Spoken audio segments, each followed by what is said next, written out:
and gentlemen, it's that time again. First start this thing out, man. UFC 235.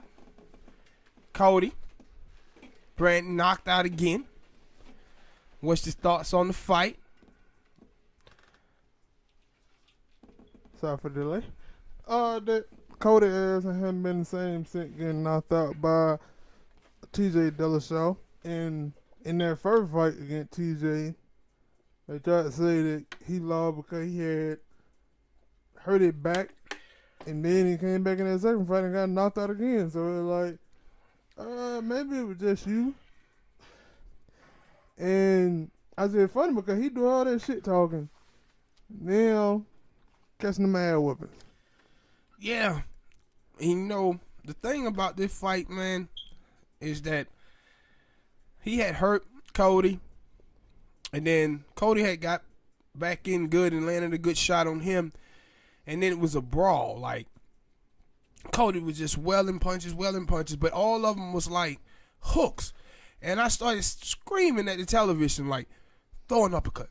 And he didn't. So, old boy started throwing haymakers just like he was. And you know what's going to happen then. Somebody going to get caught. Mm-hmm. And next thing you know, bang, Cody get caught. But Cody had all the opportunities in the world to catch this dude with an uppercut. Only thing he had to do was throw the punch. He didn't. But it caught him in exchange, and he went down in the heat, man. Look, my thing is, like, I didn't know who he was fighting. That was like the first time I heard of that fighter. But I knew of him, and I was like, yo, what are the chances that Cody going to this fight and get dropped again? And I was like, yo, because I think at the weigh-in, he was talking shit to that dude then. And I was like, Cody, you know talking shit and getting knocked out ain't a good look. Yeah, and the thing, you know, as you know, I'm a huge fan of Cody. And the reason why I like Cody is because he has boxing skills. But in exchange, he didn't use any of it, man. He was just sitting there throwing crosses over and over again. And I was like, Cody, use your technique, box, man. Change up your punch, set up your shots. He was just welling away. And then next thing you know, bang. I was like, oh. With some fighters, it seemed like, I guess they game plan. Like, and they say that, like, yo, after you get, like, the first punch or something, your game plan go out of the door. I think that's the game plan. But technique should not go. Yeah. Technique it shouldn't go. It's supposed to always be with you. Mm-hmm.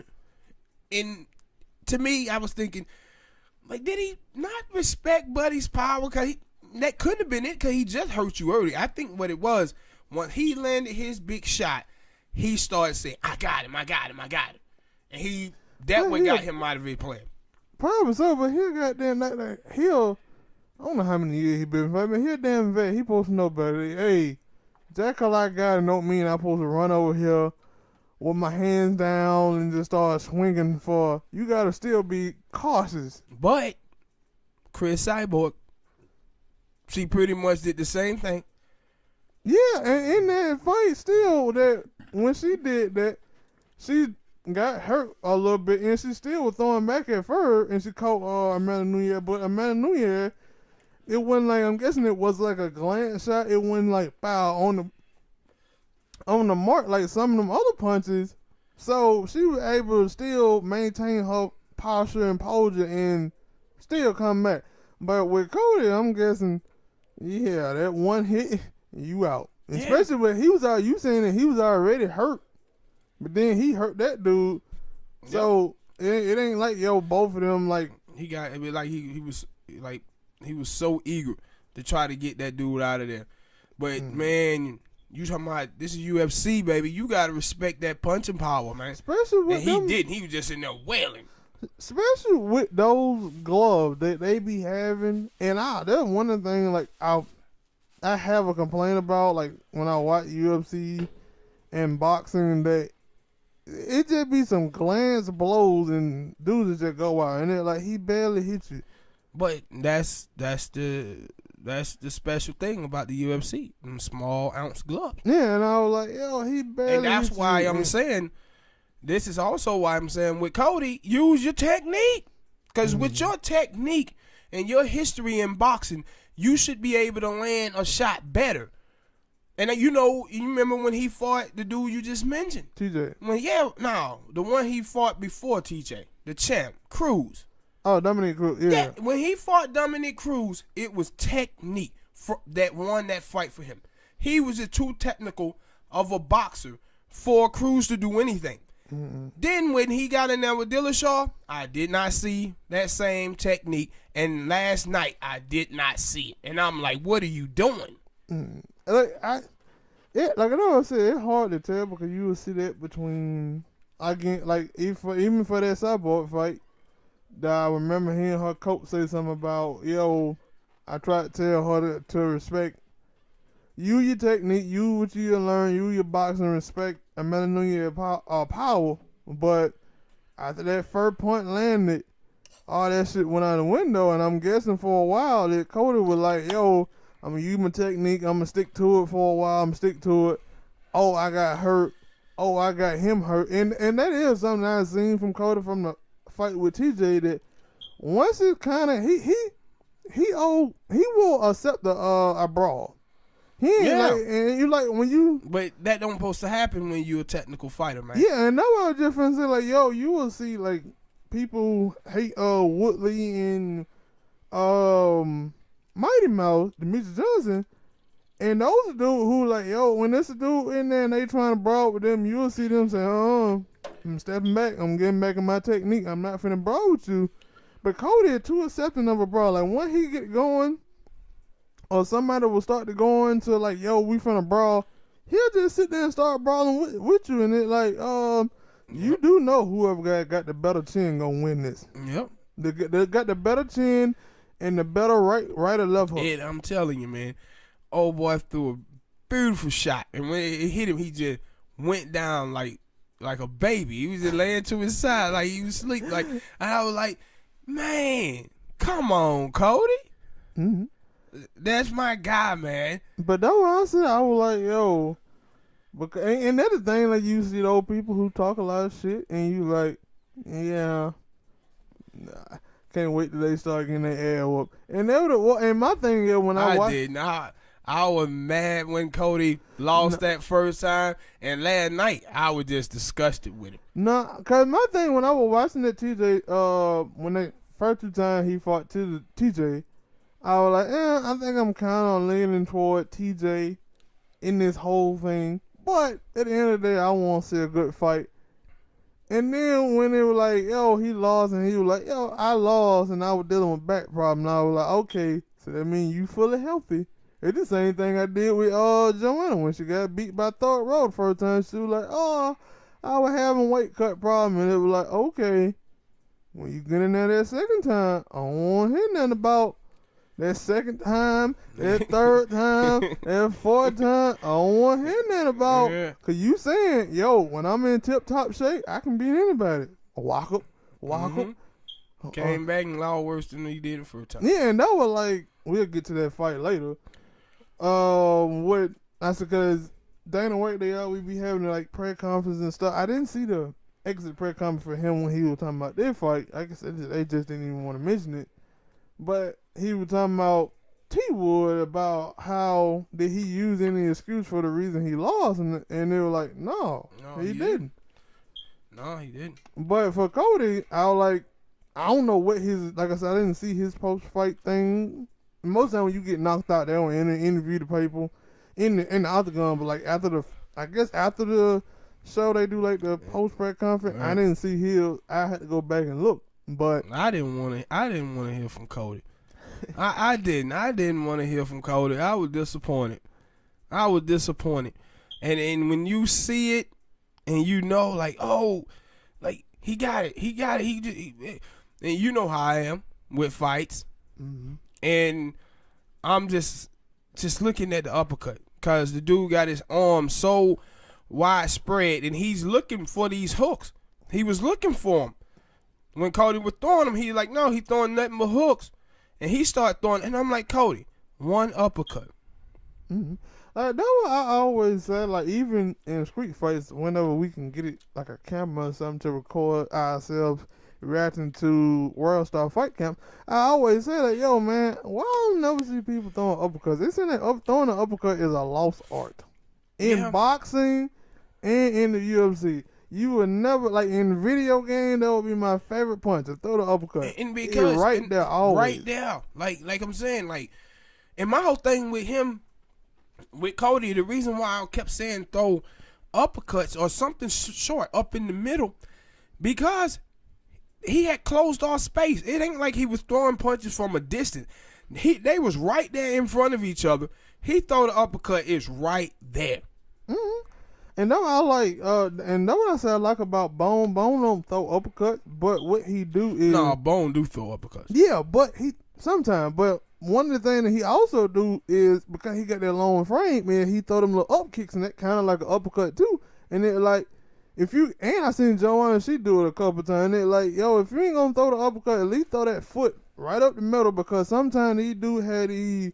Well, they arm be wide open. It like they only protect them from like the hooks and stuff like that. So it like you shoot something right up the middle, you probably drop it.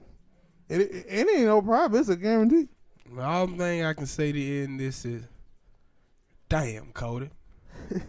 Damn. Another one. And that's why I said it was 3. Next subject, man. T Wood versus old boy Kamar Usman. Old Usman. The Nigerian Nightmare. Hey man. That ain't his name, but hey man. I ain't gonna lie. I didn't expect for T Wood to get dominated like that, bro. Yeah, me neither. But I didn't expect it, but maybe I did. Like, yeah, I didn't expect him to get dominated later, but what I did expect is for him to be very defensive because the last couple of fights, except for that Darren Till fight, he wasn't too much defensive, but he was very defensive in all the other fights that I've seen, and it kind of like he like want to be like a counterpuncher, and it like that like it wasn't like that dude wasn't throwing, he was throwing, but then they were going to the clinch, and it like yo, if you're gonna be a counterpuncher, but see. The thing about Usman that he done fantastic. Like I knew that fight was over after the first round. I knew it was over because his game plan was to smother T Wood's output. He knew, and he did that effective. Yeah, and he knew. He said before the fight, all T Wood got is a right hand. So he knew.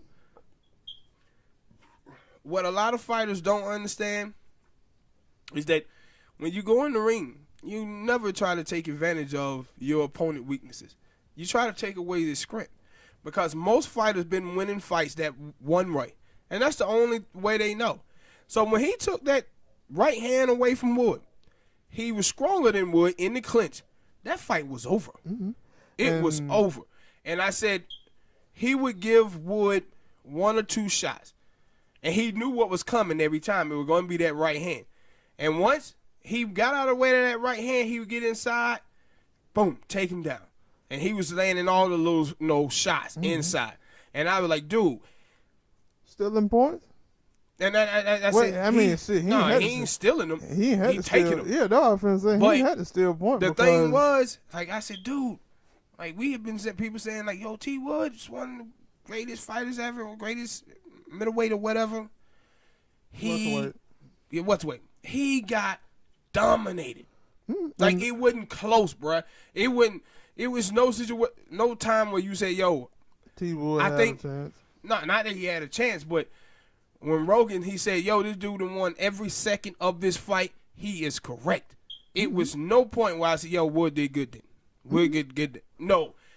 He just got dominated. And this dude, Spank, he's a force, man. I like his height, long arms, defense. Like, he's a force, man, and he just beat down Wood. And see, this is my whole thing, too. Wood gonna try to say after the fight, well, you know, sometimes it ain't your night. Listen, Wood, let me tell you something, bro. Let me tell you something. Wood, you can fight that man 100 times, you gonna lose 100 times. I'm sorry to tell you that. But you can't beat that dude. You can't beat that dude. I just want to let you know that, Wood. You can't beat that man. Cause I remember, cause they asked Dana White after I was saying it earlier. Then they asked him like, "Yo, what were your thoughts about that fight?" And he was like, "Yo, I wasn't surprised about Kamar Usman, but I was surprised about Tyrone Woodley." He was like, "Yo, Tyrone Woodley is a great wrestler. He got good hand, good combination, good stand-up game, so I thought it would be a good fight." The dude was just stronger than he was. Yeah, he was like, "Yo, I did not expect for Wood to look like, especially in the wrestling game," and I was like, "Yeah." Yeah, he couldn't do nothing. Yeah, he was like, "Yo, Wood was just Tyrone Woodley was just flat. He was just flat. He didn't look like himself," and I was like, that's what happened when a motherfucker get scroll. Motherfuckers that bulldoze you over, man, and you can't do nothing about it. And I always, I said it off the show. I was like, "Yo, cause one, the T Wood used to say that, yo, he don't want to lose. He gonna try to do his best not to lose the title because he don't feel like the UFC would give him a rematch." And I was like, the way that Dana White be talking about you sometimes, and I was like, you, Demetrius Johnson, Cormier, or some of the consistent fighters that he got. Like, he don't talk about Cormier like that, but with Demetrius Johnson and Woodley, he always talked about them like they weren't his consistent fighters. And I was like, and I disagree. I disagree with Wood assessment. Whether he won't get a rematch? Yeah, because sometimes, like, I like Wood. Wood is one of my favorite fighters in the UFC. But the criticism that Dana White have had of him is valid. Mm-hmm. He says, like, yo, man, your fights are not entertaining. You need, cause the thing is about Dana, if Dana know how much talent T Wood has, and what he's saying is, dude, you can be a superstar if you went out there and fought your ass off. But what you do is you play things safe and you put on boring shows. Mm-hmm. So he thinks because of Dana White and the UFC fans say stuff about him, he's like playing the victim here. Oh man, like they say this. No, they have. I love you, Wood, but they have a point about your fights. They be boring, bro. That's what I was saying. And the thing is about them is that, and see, this is the thing about T Wood. If T Wood did other things in his arsenal for his fighting, uppercuts, hooks, anything like that, the fans would be like, okay, yeah. he finishing fights and doing other things. But it's the same thing. He sit there and he wait on that right hand until he gets it. That's what I was telling you before, that I was like, yo, before that Wonder Boy fight, they were talking about how T Wood had some powerful leg kicks, and I was like, I think in that fight against Wonder Boy, Stephen Thompson, that he was actually throwing some leg kicks out there, and I was like, yeah, he kind of like, and I seen like other fights, clips of other fights where he would throw the leg kick out there, and I was like, T Wood don't throw them leg kicks no more. No, he don't. And I was like, that's why I would, like, when people would say, yo, he put on boring fights, I was like, yeah, I agree. But when people would say that about Dimitri, I was like, no. Dimitri just out here making them other fighters look like they shouldn't be there, because he giving you leg kicks, he beating the hell out of them all across the board. You know, the thing is about Dimitri that people didn't like about him is he like a boxer. He move around a whole lot like Floyd does. Mm-hmm. So his style is not appealing to fans. And I was like, because I'm seeing him pick apart these fighters in that fight that he lost. I thought he won, but I think the dude had a couple more takedowns than he did. And I was like, yo, I think that would have gave him an edge. But I was like, I would have liked to see a rematch, but he went to one championship. So and that's what I'm saying, like, about T Wood. He says, well, I don't think they're going to give me another shot. Nah, bro. They going to give you another shot. And I was like, for me, when you say stuff like that, man, you got to show me where Dana and the UFC have done that to somebody else. And I haven't seen that. Yeah. Where they look and say, "No, we ain't giving this guy a shot." No, Dana. The thing that I love about Dana White in the UFC is that the best fighters gonna fight the best fighters. That's just the way it is. Cause and I said maybe, and it was funny because I think the first time when T. Wood used to talk about him, like the first time he lost a fight, he was looking ahead, and I was like, shit, I think you were looking ahead again in this fight. Because the reason I say that is because after I watched the post-press conference against him with him, and they were like, yo, T. Wood, you were saying that after this fight that you were gonna move up to 185 and take that belt, and he was like, yeah, I had said that, but that bullshit ain't. I don't know if it's true. I'm just throwing it out there. I don't know. And you throwing it out there, and I'm throwing it back. Hey, I'm just giving people what this dude said. And he giving you people what that dude saying, and I'm telling you it's full of shit. It's full of shit. It probably is. And no, it is. Spain. Hey. Listen, nobody goes out there and get dominated like that. Not like that. No, he wasn't looking forward. That is some bullshit people say. When people say someone looking for it, bullshit. It all bullshit. Don't nobody look past somebody. You go out there, this man is throwing punches at you, trying to knock you out. No, you just went out there and you got your ass whooped. That's all it was. He lost. Mm.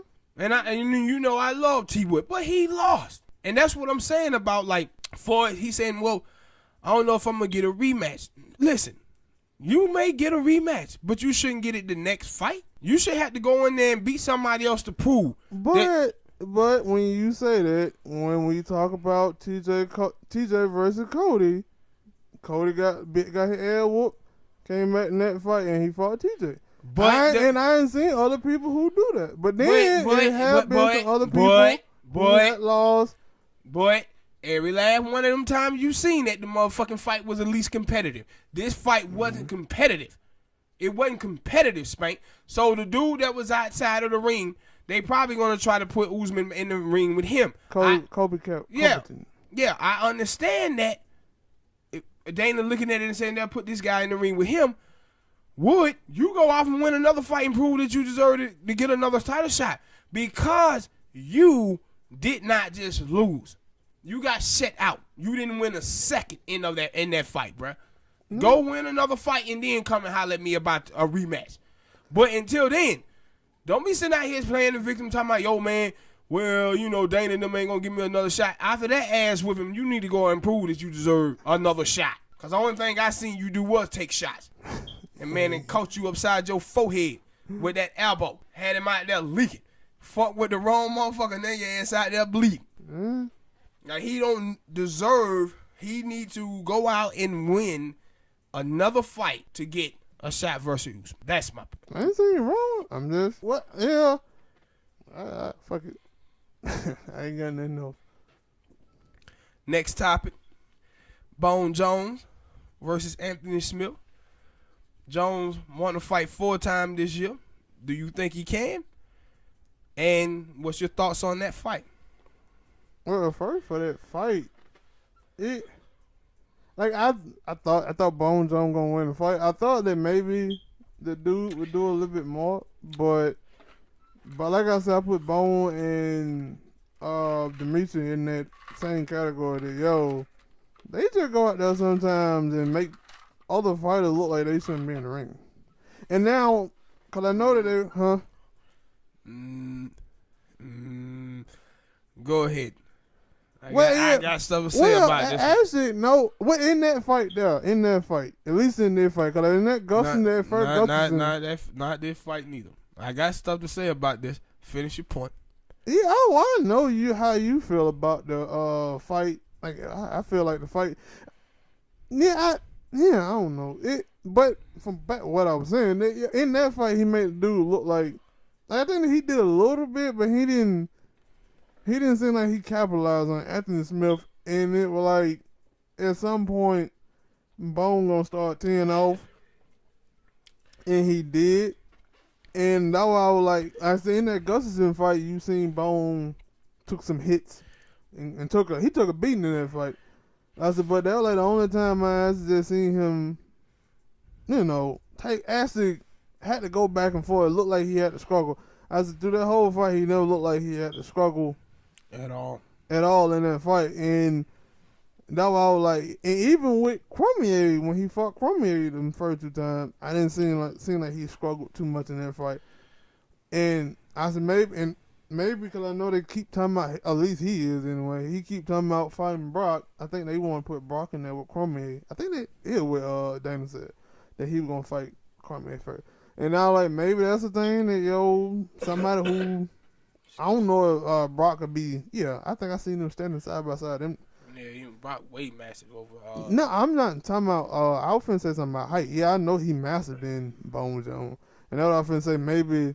Yeah, they might be around the same height, though. Bone may be a little taller. Not sure. Yeah, and I was like, maybe that'll be something. But then again, when I look at Cormier, I thought Cormier was heavier than Bone Jones. Yeah, but he just too small. Yeah, and height. Yeah, you got that right. Yeah. Do I think he gonna fight 4 times? If he ain't taking no damage, then he can. That shit gonna come down to drug use. That's what it gonna come down to. It gonna come down to drug. But you said Dimitri and Bone makes people look like nobodies. I have a problem with that. Dimitri make people look like nobodies because of skill. Bone Jones, on the other hand, I'm finna say some controversial stuff. Bone Jones cheats, and they allow him to cheat. It ain't cheating. It's cheating. It's cheating. If you go and watch a boxer named Chris Bird, ladies and gentlemen, you'll watch him and you will see a guy who play pity pat with his offhand, and he does that to keep his opponents at bay, to keep them not throwing any punches. But every time he pity pats and he touched the other fighter, those points used to count. So, in boxing, Chris Bird fought Vladimir Klitschko. Vladimir Klitschko went to the boxing commission, and he told them, listen, you cannot allow him to do this. He's measuring his opponent, and because of he doing this, I can't get inside because he's basically just tapping me with his punch, but he's setting up his shots. He's setting up his right hand to hit me with it by measuring me. And if you watch Bone Jones don't take any damage, not because he's a great defensive fighter, because he's not. But he used his long arms to measure fighters. That's why they look horrible versus him. Because until somebody pointed out, if I'm Bone, I'm gonna do it. No, that's what I was just gonna say. That when you talking about it in boxing, it may be illegal, but I have seen other fighters who talk about Bone doing it, and they never seen and they always say, "Yo, you got to get past that." No, fuck that. And they don't. Basically saying, it ain't a rule in the UFC. Well, then they need to put a fucking rule in there. Well, then you go talk to Dana and the motherfucker. Because, dude, what that does, bruh, when a person had to put their dupes up, right, straight up in front of them, that makes it where you have to bob and weave to get away out of shots. That's fighting. Bone, he just sticks his arms out to keep you at bay, and then he do these little kicks. That's why he kills all of those dudes offense, bro. Also, when there was a time before Bone started getting into trouble and shit, that fan used to be talking shit about him. He used to do like this. Most of the time, he used to put both his hands up, and they used to say, "Yo, Bone be cheating," or he be poking people in the eye and stuff, and they shouldn't allow him to do that. They shouldn't. Yo, that was a long time ago, and you still bring this up now. That means that's not a rule. But they need. Well, it's a rule in boxing. Guess what? Then he's never gonna lose a fight. Probably the reason why he said he want to go 50-0. He's never gonna lose a fight as long as they allow for him to hold his arms out like that, and then pity pat a person. Because what he does is, you see, every time he does it, you watch fighters who fight him in other fights. None of them do that when they fighting other people. But as soon as they get in the ring with Bone, they start doing the same thing. Because now they trying to measure him and try to play his game. That's what he doing. He dragging them into his game. It's cheating. Like, because I was finna say that in a couple of fights with Conor that he does it sometimes where he keep one hand out and he just sit there and like keep their hand out. So and I seen Conor do it. I seen some other fighters. Yeah, Conor does it too. I seen some other fighters who do it, and I don't like it, bro. I understand why you don't like it, but I'm telling you that hey, it doesn't seem to be a rule in the UFC, and it seems like other fans have saw that shit too. Because this is why I don't like it. Because it put other fighters had to work on timing. They had to study you in the ring to say, okay, let me get on timing. I'm on timing. I'm look at his arms, his shoulders, and see, okay, he gonna try to throw this point. He gonna try to do that. When Bone is able to just stick his arm out, he can just time you by his arm, keeps you at bay, and when you move a certain way, he just bang, he throw a punch. This is like once you playing basketball or football, like Barry Sanders. You listen to Barry Sanders, he'll tell you like when he's running up the field and a defender coming towards him, he knows if a defender lean this way, I'm going to go that way, right? I'm going to go that way. This is the thing that you normally have to do in sports. Pay attention to your opponent and see what they're doing. What Bone does with his reach and holding his arm out like that, he keeps you at bay to keep you from punching at him or throwing kicks, and then he timing you and hitting you like that. How can you beat that dude when they allowing him to do that? Because he is not defending himself. Like, you watch Bone don't ever do anything defensively. Only thing he does is lean back because of his arm. It's never him getting out of the way of a punch. He just leans back. Hey, I understand where you're coming from, but if it ain't in the rule book, no, I'm not saying that. I'm not saying that Bone shouldn't do it. I'm not saying he shouldn't do it. If they allow him to get away with it, he should do it. But I'm telling you, this shit ain't entertaining to me. No, I get it. Because I say it's not entertaining to me that he's able to get away with this so much. But also, because you know what? And the reason why I talk about this is because once they stopped letting Chris Bird do that, Klitschko knocked his ass out. Other fights he had, got his ass knocked out and lost and had to retire.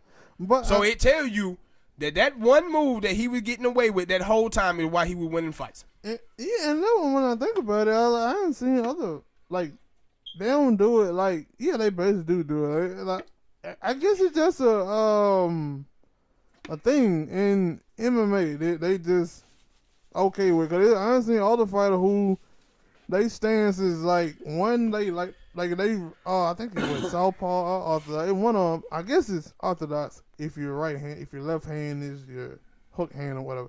Well, it like they right hand it be fully extended and they be like this, and that basically the same thing that Bone is doing, but he be like patty caking. And like that, and I was like, you don't see nobody fight like that in boxing. Yeah, and see, it's all right for you to have, if you southpaw and you got your right hand out, that's normal. But the patty caking and reaching, and see also too, Anthony Smith I thought was an idiot. I really do. When Bone hit him when he was down, I would have took my disqualification W and went home. Like I told you when it happened that I don't like they and even when you listen to Joe Rogan them, they were saying that they was in the battle and it two different type of rules. But they were going off of the old rules, and the old rules say he could have said I cannot continue, and he would have took that W on a disqualification. Yeah, but they also was saying like because I think it's two different rules where like I agree with that, but they were seeming like they were trying to say that both of his knees was off the ground, so he wasn't considered down. No. So No. Then why did the referee take 2 points away from Bone? I don't know. And He took I'm 2 telling you, points off of 2 times that I haven't seen something, 3 times because we did talk about it, but the Greg Harder with a dude was clearly down. And then there was another time where a dude got hit like that and his hand went down and he got knocked out and they didn't take no points away or nothing. But I'm telling you, they took 2 points away from Bone. Yeah. That means that it was an illegal shot. Well, yeah, and that dude could have said, hey, I cannot continue. And took his W. But he chose to go and fight and then lost. And it was clear at that point. Yeah, 'cause I think it was like in the 3rd round? Yeah, it was clear that he was going to lose the fight. I'm taking my dub, and I'm coming back in there fighting Bone Jones again and getting me another check. Yeah. Because that was my thing. That, I was confused about it when I saw it. I was like, oh, he wasn't down. Because I hadn't seen another fighter get knocked out like that. And I was like, he wasn't down. And they let it go, and they were kind of debating, and they were like, nah, he was in the good. So when I saw that, I was like, shit, he's in the good. But then Joe Rogan, they were bringing up talking about the different rules in Nevada, and I was like, I'm confused. As a person who have seen something like that happen before, I'm confused. So that's why I was like, but then they did take the point away, and that's why I was wondering about that, like, if he wasn't down, why you take a point away? But yeah, that dude should have played dead. He didn't play dead. That's on him. I would have acted like Bone pulled out a gun and shot me. Because that was I think it was Dummy, and he was like, when seen dude get hit with Take me to the hospital. One of my kidneys just went out. When seen dude get hit with far less, and they never got up. Yeah. But he got hit with a whole lot, and he got back up and act like nothing wrong. Take your W, man. And I don't know. You gotta have to ask. Like maybe he did talk about that at the end of the press conference. I didn't see it. I wasn't interested. Hit the like button and subscribe.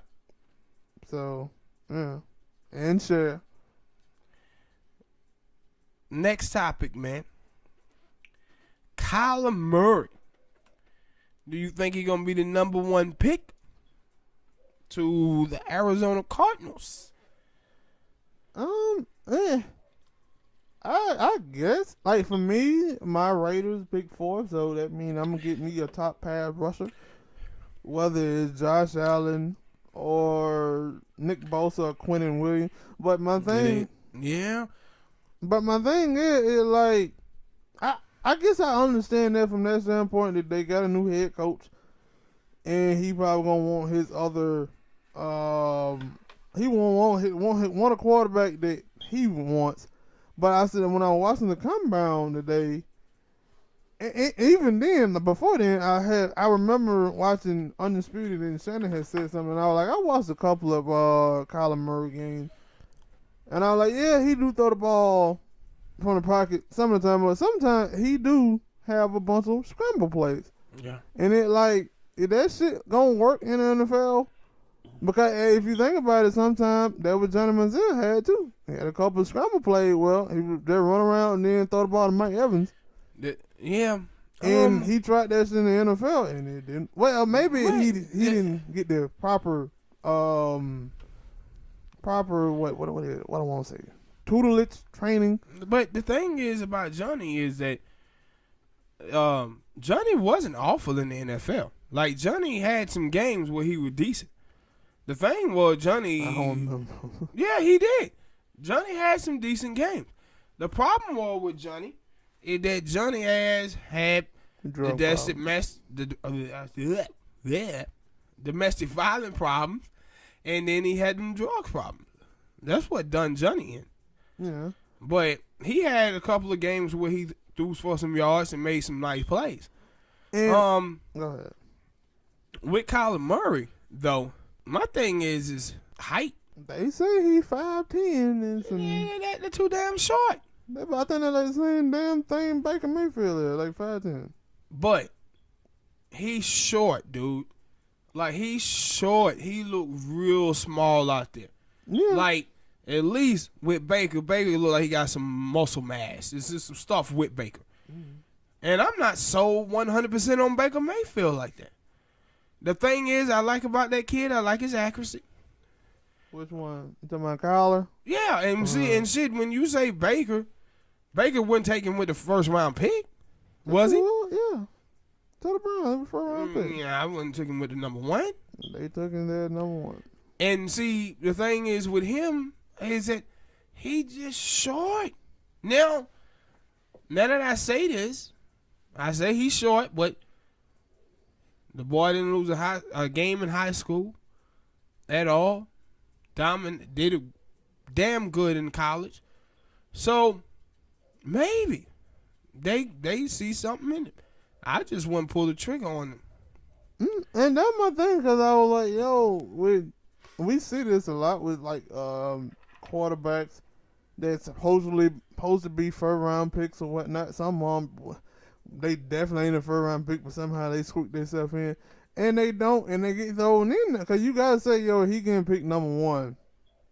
He probably gonna start, because they basically saying, yo, we picking you number 1 after we just took a quarterback with number 10. And that's why I said also, what did that say they think about Josh Rosen, man? But no, I guess I was giving them out with that, like with the new head coach. He want his own quarterback, cause you hear other people say that shit, but it I don't think it really matters. That's old Holly Sanders' old man, by the way. Cliff Kingsbury. Yeah. I didn't know that. Yeah. But and that's my thing. Like maybe that the thing. I saw those nudes. You always gotta go there. But and that's that's what I'm looking at. But I'm like, cause I think it was a dude. I think it was what his name was. Yeah, Daniel Jeremiah on during the combine this past Friday, Saturday, when the quarterback was up, and he was like, yo, for the Cardinals, they better be sure. Like, I don't think that he would do that after already choosing to play football. But I guess he was saying, what if? Like, what if the Oakland A's come out here and say, yo, we're going to give you a boatload of money, put you on the main roster, and what if he say, yo, you know what, I ain't changing my mind again, I'm going to go play baseball. Because they were basically saying, like, yo, if you draft Kyler Murray, you basically got to trade that dude Josh Rosen. Yeah. But to pivot a little bit on this subject matter, what the hell do you think about the Washington Redskins talking about they would like to trade for Josh Rosen? What the hell did Josh Rosen show you to make you think he can play in this league? Mm-hmm. But and the other thing that I like, two things that I hear from the that, like when they say, yo, Josh Rosen looked it bad because he ain't had no offensive line and he only had Larry Fitzgerald, he ain't had no more weapons out there. So and I think David Johnson, it took him a while before he came back from head injury. So they didn't really have too much in Arizona, and they were like, what make y'all think a short-ass quarterback gonna come in and give you instant success? And that's what I'm like, I'm thinking the same thing. Like, yo, if he was having offensive line problems, I guess they saying, yo, that Kyler Murray is mobile, that he can move around. So maybe that would be the reason why he can be all right behind that line. But I don't think I want to test, and especially when you saying, yo, he looks small as in size. Whether he 5'10" or not, he looks small. And he look like Jackie Chan. Yeah, Jackie Chan. Well, the last time I seen Jackie Chan, he was a little chubby. But that's another topic. But so, old and homophobic. Yeah, talking about him and his daughter. But and so that's my thing. That yo, how you saying, like, especially if he don't have a weapon. I know Larry Fitzgerald coming back for another season, but Larry's old. He's not the same wide receiver. I don't know who Larry Fitzgerald, whether he had children or not, but I think Larry trying to wait till his son make it to the league before he retire. God damn, Larry, go home. Did somebody do that before? No, it wasn't a football player. And I'm thinking about Juwan Howard when he plays alone and one of his own finna get drafted. Said Ken Griffin and his daddy. Yeah, he did too. LeBron don't do the same thing. He trying, but what? Yeah, he taking off. He ain't playing no defense. But I think, man, if they take Kyler Murray, then good. Because he going to need to be behind the line so he can goddamn run. That's what I believe. Yeah, and that's what I'm saying. He, like, that offensive line, especially unless they pick him first, and then the next, 4 or 5 picks, they pick nothing but offensive line and maybe a couple wide receivers. One or two wide. Like, also, we got to wait till the for agency, but if they can fix that line, then maybe. Yeah. Hit that like button. Subscribe, people. And share with all the people. Let them know who we are. We out here. Next topic, bruh. Bryce Harper signed with the Phillies. Will Trout be next? And also, what do you think about the Yankees? Missing out on Trout, missing out on Bryce Harper, and missing out on Machado. I think we talked about that before. Like, now with Manny Machado, I think he played like first base. I didn't know what if they would have tried to pick up. I'm pretty sure they also had the money to pay both of them. Maybe. Yeah, they're a big market team. But I didn't know where the hell they were going to put Bryce Harper. Because. They would have found a way. Yeah, they probably would. And that would have been it would have been funny too. They would have had all the players and they still would got the air whoop. That's exactly what we're going to have. But with the Trout thing, I mean, yeah, with the Trout, I seen it on Bleacher Report and they were like that Bryce Harper, when he was thinking about signing with the Phillies, that's who he called. He asked him about the Philadelphia area, and I didn't even know that because I guess I don't pay attention. Yeah, who? Mike Trout. Yeah, because Trout from Philadelphia, big Philadelphia fan. And then that's why I thought about like, yo, Trout. I think Trout finna have a contract up soon. Could he leave to go to the Phillies? Possibly.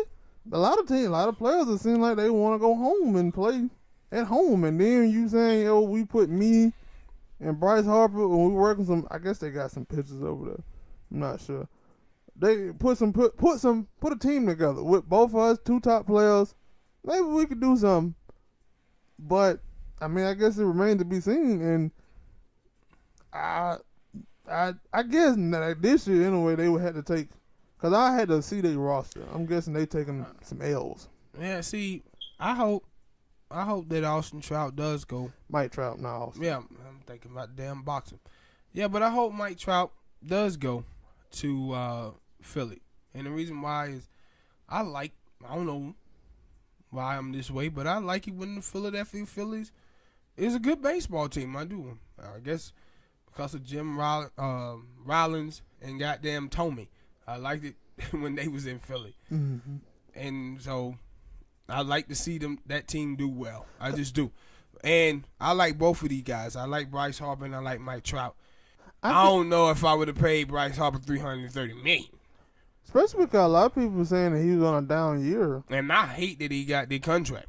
Oh, okay, you talking about Mookie? Yeah, because we going to have to pay Mookie Bet like $400 or $500 million. But I think that's the thing that they were saying. I think that, because I didn't get it at first. I guess they were saying that he turned down $450 million. But they were like, yo, he turned down, it was an offer for $45 million. And he turned that down.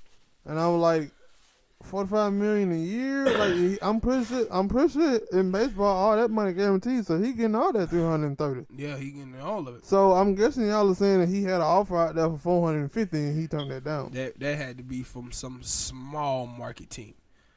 And he said, hell no. Y'all but at the same time, it ain't like you went to too much of a good team with the Phillies. Yeah. But, yeah, but and that it'd be good, man. Like I said, it'd be good for him and Mike Trout team up there. And I get it. Go ahead, because it sounded like you had something else. I was just gonna say that I love both players, and I like the Philadelphia Phillies. I like the red pinstripes. I do. I'm a fool for the red pinstripes. Cause I was seeing the thing like right after that deal dropped, they were like, yeah, Colin Murray ain't impressed with 330 million. I was like, now how much did like the Oakland, how much did he want? He was like, yo, I ain't playing them in college baseball. If y'all motherfucker want me, I'm gonna need about 500 million. They said who won? Colin Murray, they said he wasn't impressed with that 330. I was like, I was. No, he won. He just Trying to haggle for some more money. no, he just putting on about the fact that he want to play in the NFL. $300 million, shit, chunk a million at me and I'm excited. Yeah. Chunk a million at me and I'm excited. And so Yeah, you can chunk 100,000 at me and I'll be like, for real though? And I'm like, I'll be like one of them chicks who ain't used to nothing. You go to McDonald's and she be like, I get cheese on it. I get cheese too. Oh my God. He putting cheese on my burger too. Nah, I would be over 100,000. He's talking about he ain't impressed by 330 million. Mm-hmm. Well, I'm like, That nigga there, he come from the Bezos family. Talking about he ain't impressed by 330 million. Then you might be next to the richest brother in the world. That's what I'm like 330 million. How much would impress you then? Because I'm impressed. I'm saying, hey, boy, Bryce Harper, loan me something. You got it. You can loan me a couple 100 million. You got it. You can loan me something. He like, nah, that's 200. And that's my thing. And that's why when he came out talking like, yeah, I'm gonna play football, I'm like, you a damn fool. That money over there guaranteed. That in basketball. I'm going. He just wanted to play football. And I was like, and I know people like, well, you know he gonna be playing quarterback. Let me know what quarterback in the NFL making 330 million. Ain't even close. They around 120. Yeah, and that shit still ain't guaranteed. Well, what Aaron guaranteed? I think he said like 120. What's it guaranteed?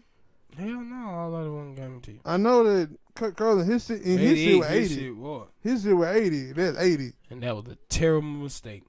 What is 80 compared to 330? Nowhere near. That's why you play baseball. And basketball. All right, people. Like, subscribe. All right, man. Next topic. ADOS. Reparations. I'm going to start this one off.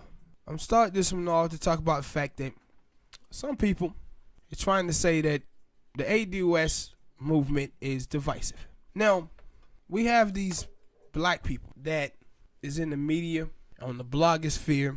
I call them bots. Black people on TV. Because these are the people that have really been tricking black people. And they've been tricking black people for the last 50 years in this country. These are middle class blacks and the black immigrant class. They get on TV and they talk for black people, but they don't live around any black people. And if you don't live the majority black experience, then you shouldn't talk for black people. But those are the people who do. Yeah, and they shouldn't.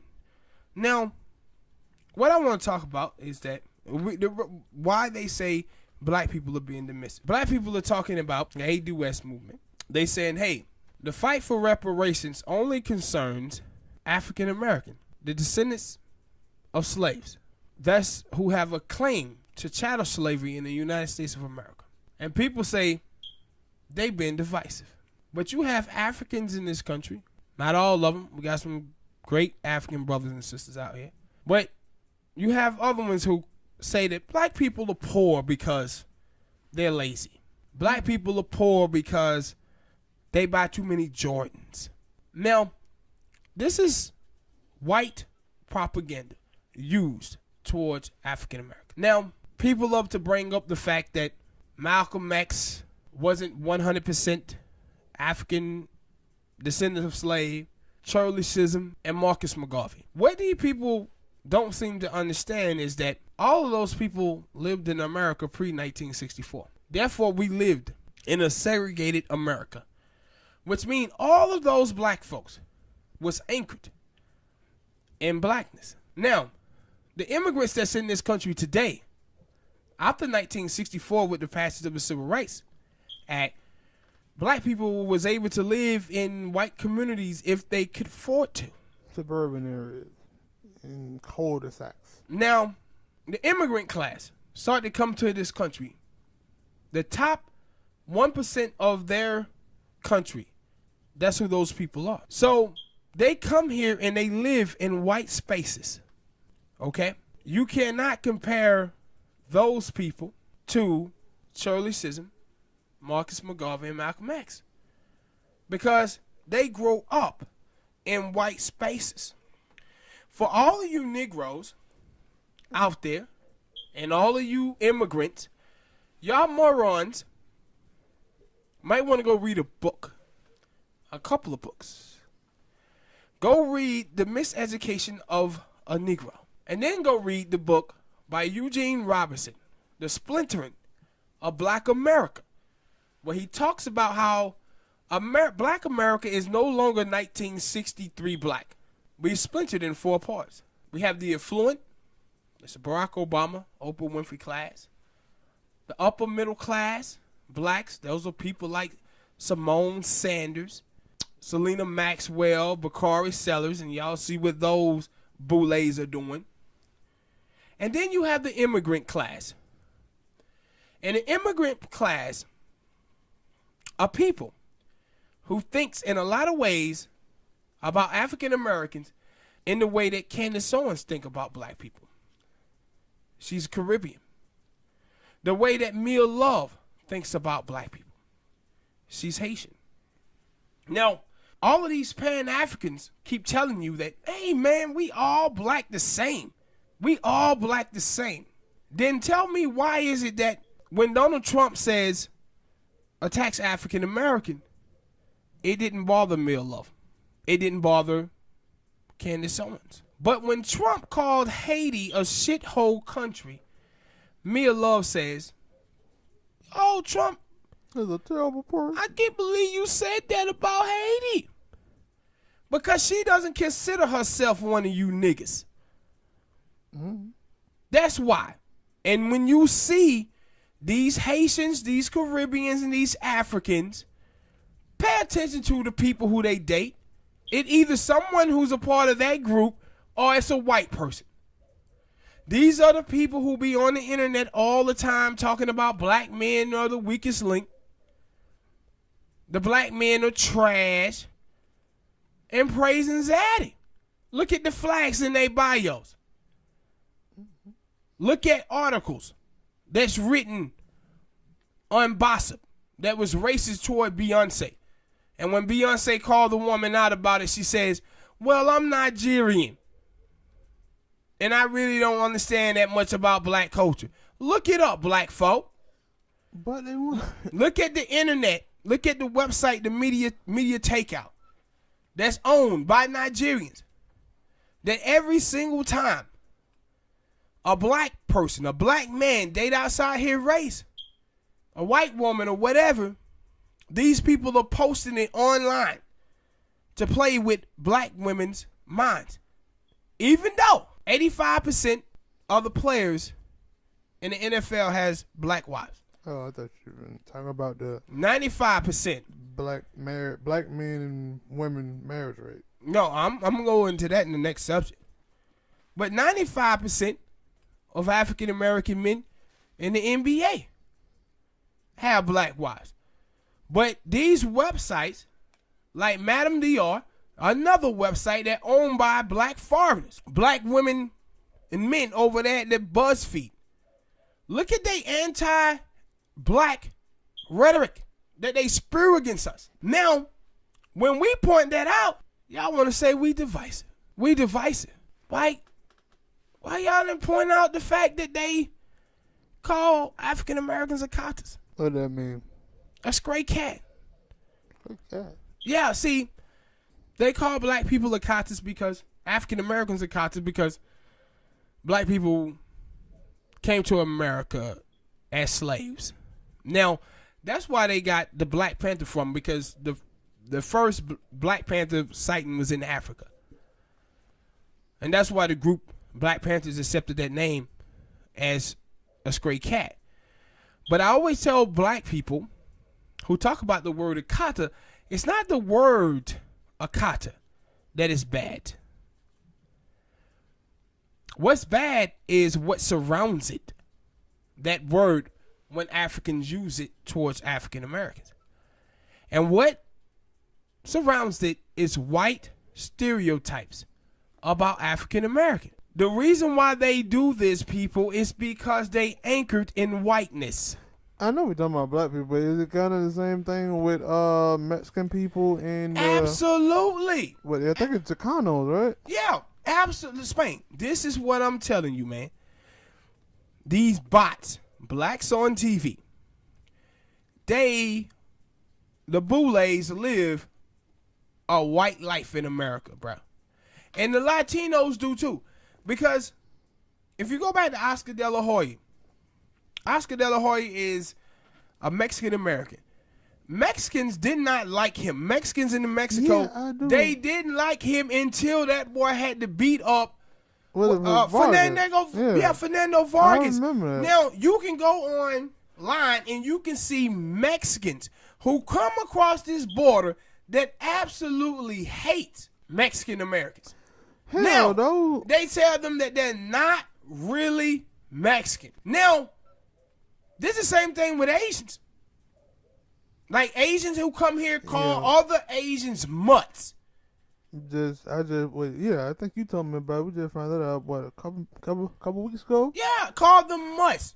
When people who are from Vietnamese come to America and they talk Vietnamese around South Asians, they hate those people. They don't like those people. And those folk also, like Asians who are like Filipino, they face colorism issues here in America. But these morons, these stupid black folks, they are so wrapped up in Shirley Chisholm and Malcolm X and Marcus McGarvey that these people is out here looking for this mythical Pan-Africanism. And the only people who are fighting for that is African Americans. How different? Because Africa is not. If all of these niggas that y'all think are so great, then why are they running here? And why do they never return to Nigeria, who's on fire, that just lost $6 billion? The poorest country in the world is Nigeria. How come all these Nigerians that here that throw up their money and their wealth and how much money they get in black American face, how come they're not back in Africa helping those people in Nigeria? Because you see them all on in that fight of the UFC, that dude Usman was Nigerian, and some other fighters are Nigerian. I was like, do y'all actually go back to the old countries? No. And live in the old countries? Oh yeah, do y'all just come over and do you just come over and chill out and stay? Like once cause basically that I hear from a lot of people that once they make it, they like, yo, we ain't going back to our country. And it kind of like that with black people too. The old people who That's why they defending. That's what I'm telling you. That's why you see these other African American, these Boule Negroes. This is why these Boule Negroes be defending the Africans so much, because they folks, Spank, they always want to talk collectivism when they in your face, but behind your back they practice individualism. See, all of these Africans, I remember Vladimir Putin. Ooh, this gonna be real bad because he's talking about ADOS and he finna quote something that Vladimir Putin said. He a Russian bot. But what Vladimir Putin said about Africans is fact. He says Africa is nothing more than a graveyard for Africans. He said when an African man become rich, he lives in the United States. He come educated in the United States. He banks in Switzerland, and then when he dies, he bring his ass and be buried in Africa. Now, you see all of these people in the United States of America come over here talking about how African Americans have no culture, but they totally starting websites like hip hop, Gossip and Media Takeout, stealing our culture, and making money off it, but we have no culture. But we are the number one culture creator in the world. The United States of America. I say in the world. But so they do all of this, and I love my flag. I love my country. Then why you ain't in your own country? Like, see, We fought here in the United States, our people did, to make this country better. We fought for y'all to be able to come here. Y'all ain't fought for shit in y'all country. Y'all run. Y'all are a bunch of scavengers that run to the United States of America to work off the hard work that we put in. My people, my lineage did. And then have the nerve to come here and treat African Americans poorly. And I'm not just talking about the Africans. I'm talking about the fucking Asians too. Like, we did a story a while ago about how the Asian dude was up there throwing up white supremacy signs. Mm-hmm. These are the people who we continuously fight for to come to America just so they can discriminate against African Americans. And then when we point this shit out, you know what they say? Oh, you guys are being divisive. Mm-hmm. But that's why I always, like, I used to hear, rappers, athletes, whoever, like, yo, man, we gonna go back to Africa, or how when Africa, and y'all basically telling me that's y'all whole motive to get rich so you can go back to Africa. How come when you go there, you go on a vacation? You don't go there and build up roots. I think that's the word. You build up roots and try to make Africa better. And you don't do that.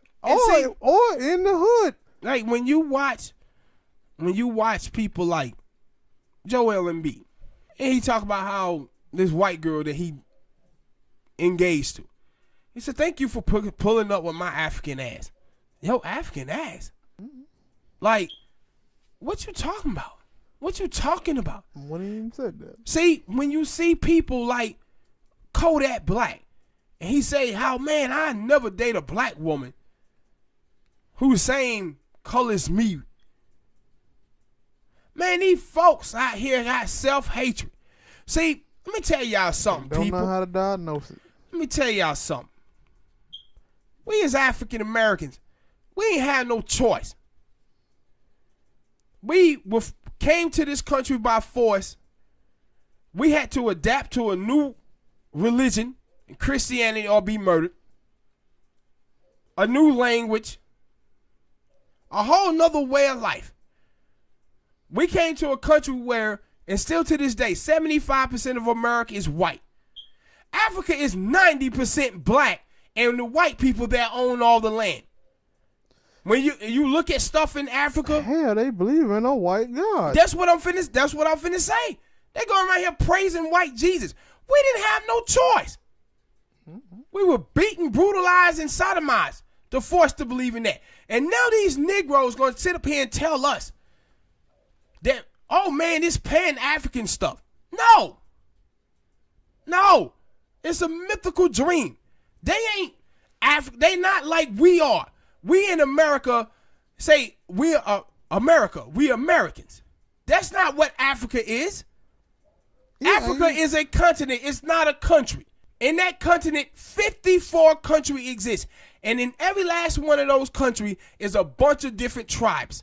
Those people are tribal. What they are to us as black people in the United States is what African Americans are, who keep voting and trying to fight white supremacy. And then we have the Crips and the Bloods who sit around and kill each other every day. That's what Africa is made of. That's why they so easily colonized. They were colonized by white people, and now they colonized by the Chinese who building that continent up, and they over there raping black women. The Arabs over there is enslaving black people. Mm-hmm. And what the fuck is Africa doing about it? Nothing. Their politicians, all of them was educated at historical black colleges here in America. Their politicians went back home, and they pretty much bought off by the white supremacy government of the United States of America. But they are practicing identity politics. Oh, that person is part of my tribe, so he's good. This is the shit that they pulled with Obama here, and now trying to pull with Kamala Harris. But African Americans, those Negroes that vote for somebody who look like them. Yeah. But these folks sitting around here talking about that African Americans are now pointing out that, see, we as African Americans, we point out the coons, the house niggas, the mammies, the bet rents, when they are part of our own African American group. So why the hell when we not point out the people who are Haitian, Caribbeans, and Africans? When we and our people fought for them to be here, we will point out them too. But y'all niggas out here, what y'all are doing is pulling an NBA referee stunt where the referee never see the act, he see the reaction. That dude fouled him. I didn't see that, but I seen you react. And that's what y'all are doing. Saying, oh man, they being divisive. That they pointing out the fact that in California, Nigerians makes $100,000 in net worth while African Americans have $8. That's not being divisive. Pointing out the obvious. It's pointing out the obvious. It pointing out that lineage matters. And y'all idiots want to tell me that because your skin is the same color as mine, that you face the same problems in life that I face.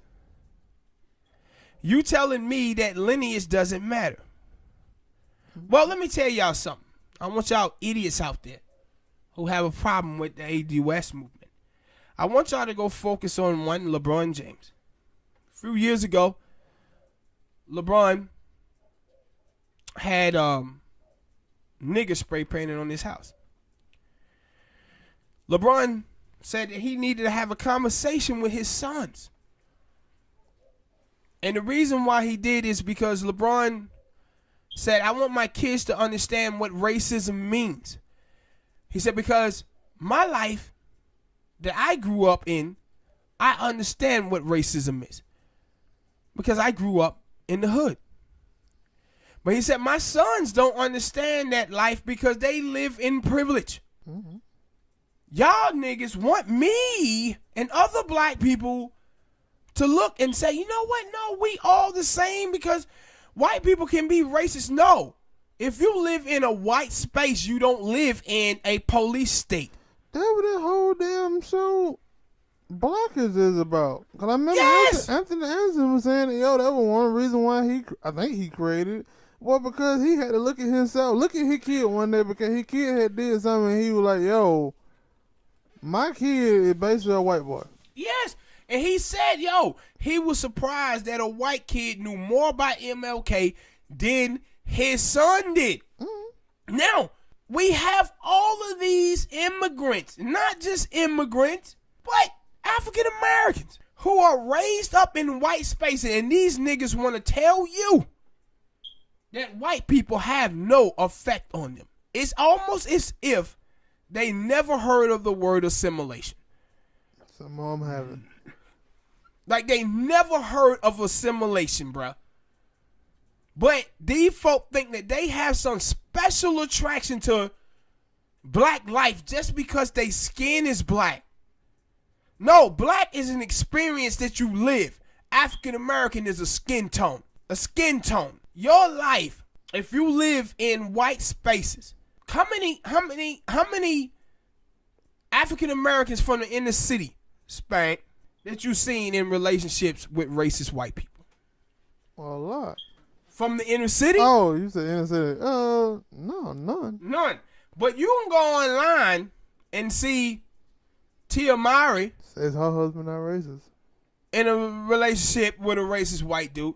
You see Michelle Williams in a relationship with a racist white dude. The singer. You seen Albert Hainsworth, a black dude who told you that his wife called him a nigger. You seen Halle Berry, who says her white boyfriend called her a nigger. How many people from the inner city do you see that with? You don't. Mm-hmm. And the reason why you don't is because racism is something that African Americans from the inner city face every single day of their life. These suburban blacks don't. These black immigrants don't. That's why they able to fall for the bare minimum of white people. If white person like me, then that person is not racist. No, that person can see you as one of the good ones. but still be racist against your people. And so many black people in this country fall for the bare minimum of white people just saying they're not racist. But are those white people calling out the fact that they live in a country where white people have 95% of the wealth and 96% of the land? No, they are not. Just sitting by and say, yeah, you know. Yeah, they're not. But you allow them to get away with the bare minimum. See, when you hear white people and they say stuff that's racist, and then they say, I'm not racist, I got black friends. They talking about the black immigrant class and the boule blacks. These are people who they around that say racist stuff, and they don't know whether it's racist or not. I remember I was watching this thing with Barack Obama and Coates, telling his Coates. And Obama said, you know, when you see someone who's black, but they're mixed, and they tell you that they're gray or they're mixed, he said, they telling you everything you need to know about them. True.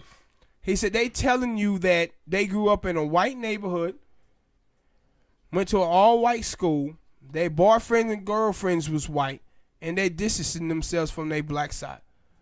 Now, don't that sound like Sage Steele? Meghan Markle. I can name some other people. Yeah, you can keep naming.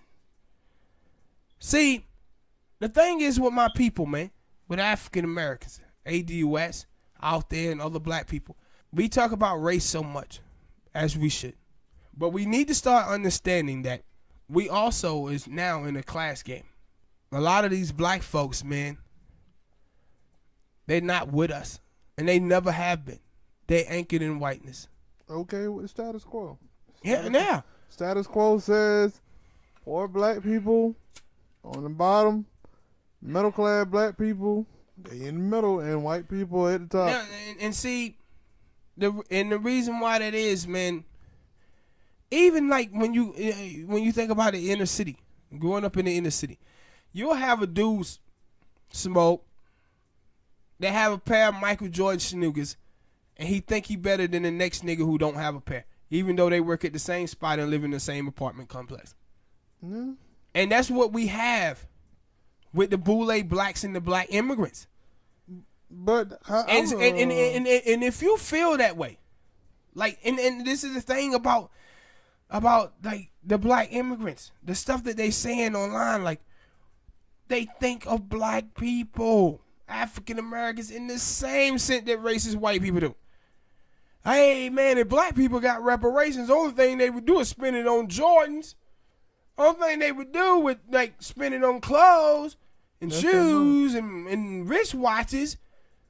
They look at black people the same way a racist Republican would. And I think I told you about that. Well, two things. I said there was a long time ago, with DMX was on the Breakfast Club, and he was like, "Yo," and that's why I always go to that, because I thought about that. I thought in that way, but when he put it into words, I was like, "You right?" And he was like, "Yo, I'm DMX. Yeah, I got a lot of money. If I get into an argument with somebody on the street or something, my first thing is not to say, and they write on about me or whatever. My first thing is not to say, oh, you a broke ass nigga, I got more money than you. But that's what a lot of people do. Yes. That's what a lot of people do. And that's every time I see it, I be like that's the only thing you got? And see, this is my whole thing, Spank. Like, these black folk who criticizing the ADOS movement and saying that it's divisive, y'all are just showing me how far y'all are away from the black experience. Because, man, you got Jamaicans, Caribbeans, and Africans out here telling you, nah, ADOS is right. My mama was a coon. My mama was a coon. When I brought my wife home, she told me, what the hell are you doing with this account here? And that was and that's what I'm saying, like, do y'all not see these Africans out here who talking about their people? I don't think they do. No, they don't, because they ain't trying to see. a lot of the Africans who talk like this, these are people who come from poverty, who's anchored in blackness. These allies of black people, like I said, they are the ones who are like Marcus McGarvey, Shirley Chisholm. But too many of black people who are from suburban America is blind because of Pan-Africanism. And let me tell y'all idiots something. Black people, if black people don't get their dues here, we can't do shit for Africa. I don't think they really care about it. We can't do nothing for Africa. We can't do nothing for Haiti. We can't do nothing for the Caribbean. I don't think they really care about that. Y'all are sitting up here allowing the fight for reparation to be distorted because y'all are in y'all feelings because of y'all foolish Pan-Africanism. See, when we start talking about lineage, y'all don't want to talk about lineage because now you don't want to feel like a fool next time you go to that movie theater with all that African gear on to see Black Panther. But y'all niggas are living in an illusion. But no, I was telling you before that when you talk about reparations, and I remember that terrible episode, I had a problem with it. Every time I see the episode of Dave Chappelle where it's supposed to be like everybody, the black people finally got reparations, and he only had people out here buying truck things of Newports and stuff like this. Chicken and and they shit. were like, oh, you trying to tell me is no black person out here with no entrepreneurship? It's a bunch of them out here. But you do know that Dave Chappelle is part of that boule class, right? Yeah, I know. And so it like, come on, man. And that's why I always say like, yo, I hear people always talking about the economy. We gotta help the economy. So you telling me black people getting their reparation, building buildings, building jobs, giving all the people jobs to work, buying shit that ain't helping the economy? Yeah, if black people got reparations, it would help every other group in the United States of America. Yeah, and it like, why y'all? And my thing is, and see, this is my thing. If you watch these people, dog, all of these people, so many of these black people, these bots, blacks on television, all of them are for reparations. The reason why they against AD West is because AD West points out that the fact that black immigrants, and not just black immigrants, Asians, they made their life in America off the oppression of blacks, Mexicans, and Puerto Ricans because we was held out of the New Deal. That's why white people have 95% of the wealth and 96% of the land. So when they, from 1930 to 1965, the tax bracket on the top earners in America was up to 75 to 95%. They used socialism to build up white America, but they gave blacks, Mexicans, and Puerto Ricans capitalism. Now, white people done had capitalism ever since 1982. Now look how they faltering. 89% of white America is splitting just 23% of the wealth. In 1982, white America, the bottom 50% had 47% of the wealth. They robbing these white folks. Yeah, no, I said some of them white people, not all, some, are just fucking idiots, man. Like, y'all motherfuckers in the same boat as poor black people, but you seem to only do the bidding. But see, you correct. But see, the thing is a little asshole named Lee Atwater. He did a Southern strategy. And his whole Southern strategy was to turn white people against blacks. So, any blacks and Mexicans. Mm-hmm. So, any time white people had any struggles in their life, what they do is they blame blacks and Mexicans. Even though the white Republicans and the white Democrats are doing the bidding for the rich people. So, what they do is they pit us against each other by putting us in groups. Mm-hmm. Putting us in groups. Yeah. And so what you have is white rule America. It hates and blame its problems on black people, Mexicans, Puerto Ricans, and Asians.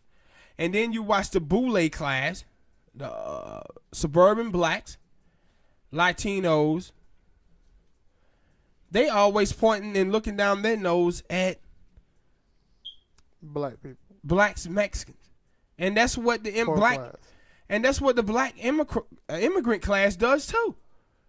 But if blacks and Mexicans had to compare themselves to their white counterparts, what they'll see is that the black middle class, without appreciating assets, only have $1,700 in net worth. That black women between the ages of 20 and 49 only have $1,000 in net worth. That 14% of black people who graduate college will own a home in their lifetime. That 7 out of 10 African American children born into a two-parent household middle class will fall back into poverty. So y'all Negroes is out there letting y'all education speak for you instead of your bank account. The Mexican middle class family without the house, not the house, but the car and the couch, only have $4,300 net worth. The black family only have $4,100. What that means is y'all niggas got middle class cars and middle class homes and poor people bank account, but you think you better than poor people. You not. You not. We got 78% of Americans living paycheck to paycheck. 40% of Americans are a paycheck away from falling into poverty. 50% of Americans that receives food stamps and Medicare are middle class people. And white. Yeah, a bunch of white people. 80%. For what other people used to say, it was all black. Black people were the only ones who was on welfare and they was on these things. And like, never been true. Never been true. Those stats. And see, I know where you pulled them from. And see, the thing is, also is how they try to play us. See, the baby boomer generation were nothing but a bunch of clowns. Still are. A lot of them still are. But they were clowns in the sense that them motherfuckers wanted access to white sex. And that's what you see today from a lot of these people, and I'm going to get into this on the next subject that we're going to talk about. But if you want to find out whether the white people who are around you are really for you, don't talk about racism. Talk about white supremacy and talk about economic inclusion. Because if you don't talk about those things, you're allowing white people off the hook. And you also is allowing 244 years of slavery and 100 years of Jim Crow. You're allowing our people to die in vain. All their hard work to build the greatest country in the world and the most powerful military in the world. That's what they built. And their people, their descendants, have 2.5% of the wealth and own less than 1% of the land. Where one white man in Ted Turner has more wealth than 40 million black people. And y'all niggas thinking and telling me that, we can make that up with a college education. So many have tried and a whole lot of them have failed. Exactly. Man, we on schedule in 2053 to have 0% of the wealth and 0% of the land. Black people out here telling us that we can fight for gays and Muslims and, that's one of the things, and all of these other people, but we can't fight for ourselves.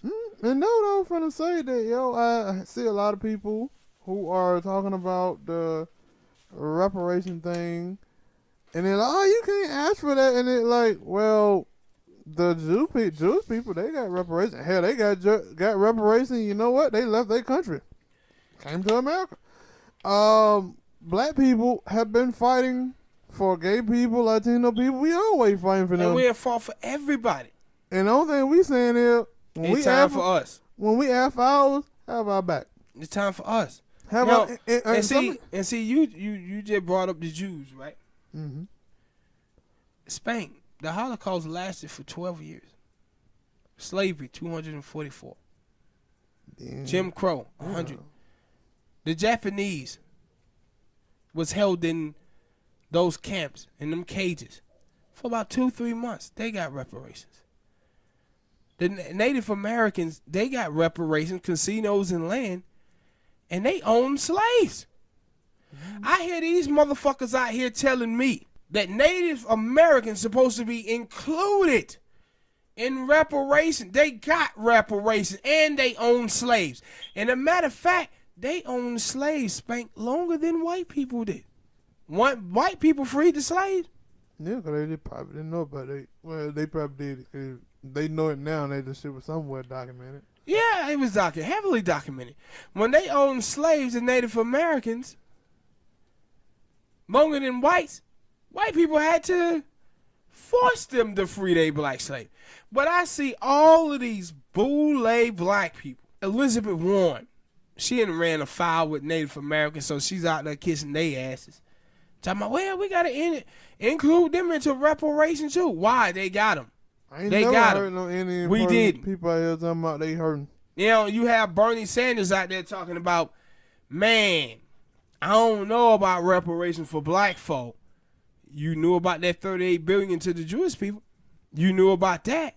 See, man, these people in this country, man, they have played African Americans for fools For so long. for so long, and we have been, and we was fools because we wasn't privileged to this information that we have today. But I said, if you go back to 1966, 67, 68, Martin Luther King Jr. was talking about going to the White House to get his check. Because he understood economic inclusion. Malcolm always understood economic inclusion. But all of these black people, man, who came of age in the 70s, in the 80s, and the 90s, you can't listen to them about nothing. They failed us. Cause their whole thing is to vote, and it like at what point?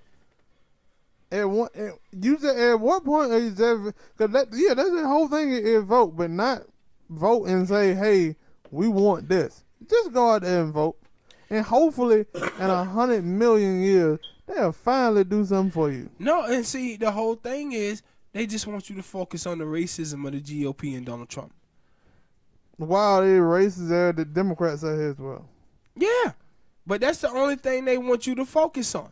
But they'll get them a pass. They learn.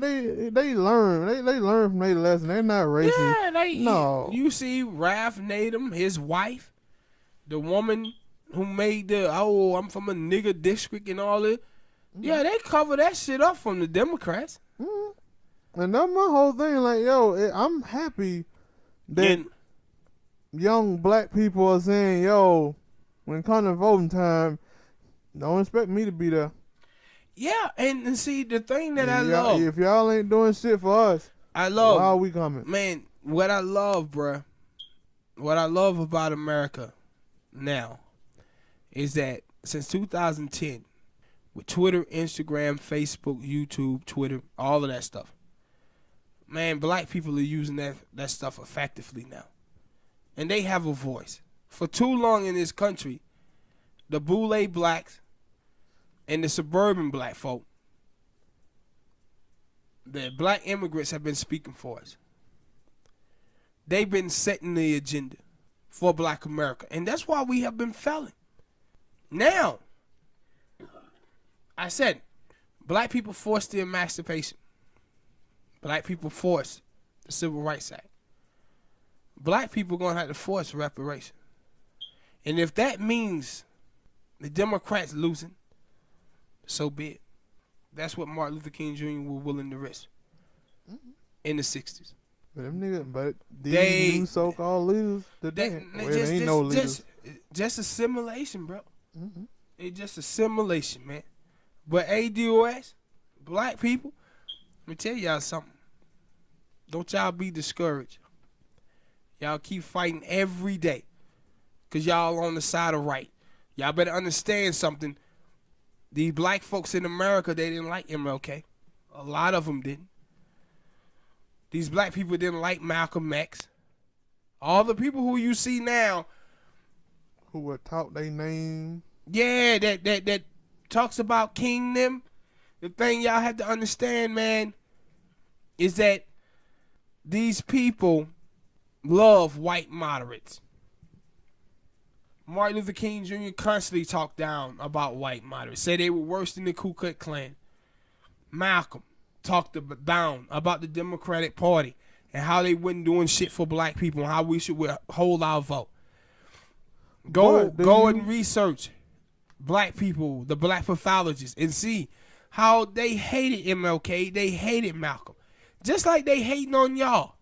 But y'all gotta stay vigilant, man, and keep pushing forward and hold this country accountable and hold this system accountable. No doubt about that. Subscribe, hit that like button. Next topic. Teacher asked to take down Colin Kaepernick jersey while parents at another school have a problem with kids having to ask to take off their mega apparel. What you think about that, bro? That it's fucking crazy, but and it shows that like and my thing is because you see these people who wear the goddamn MAGA hat and MAGA apparel, they try to it kind of like that Confederate flag, like how they try to change the narrative. That's another topic of that people and then I'm starting to hate and I see that people will try to change the narrative of something negative and turn it into a good, and they're like, you can't do that. But then tell black people that, y'all should stop saying the N-word because the N-word is a bad thing. But when we try to tell y'all, that Confederate flag, that mean hate, they said, no, that stands for Southern pride. That stands for Southern pride. And then this thing, they was basically, that with that black teacher, they were saying, Kaepernick is a bad guy. What did Kaepernick do that was bad, Lib? What did he do? But what did that MAGA hat stand for? A whole lot of splitting up families on the border, talking about black folks, African countries being shithole, black country being shithole countries. A lot of bad shit, basically. A lot of bad shit. But y'all got a problem when they asking y'all who. And my thing, and like for me, if I was in school, I'm not in school. If I was in school now and I seen a white kid walking with a MAGA hat on, I ain't lying, I'm beating his ass. Because that means two things.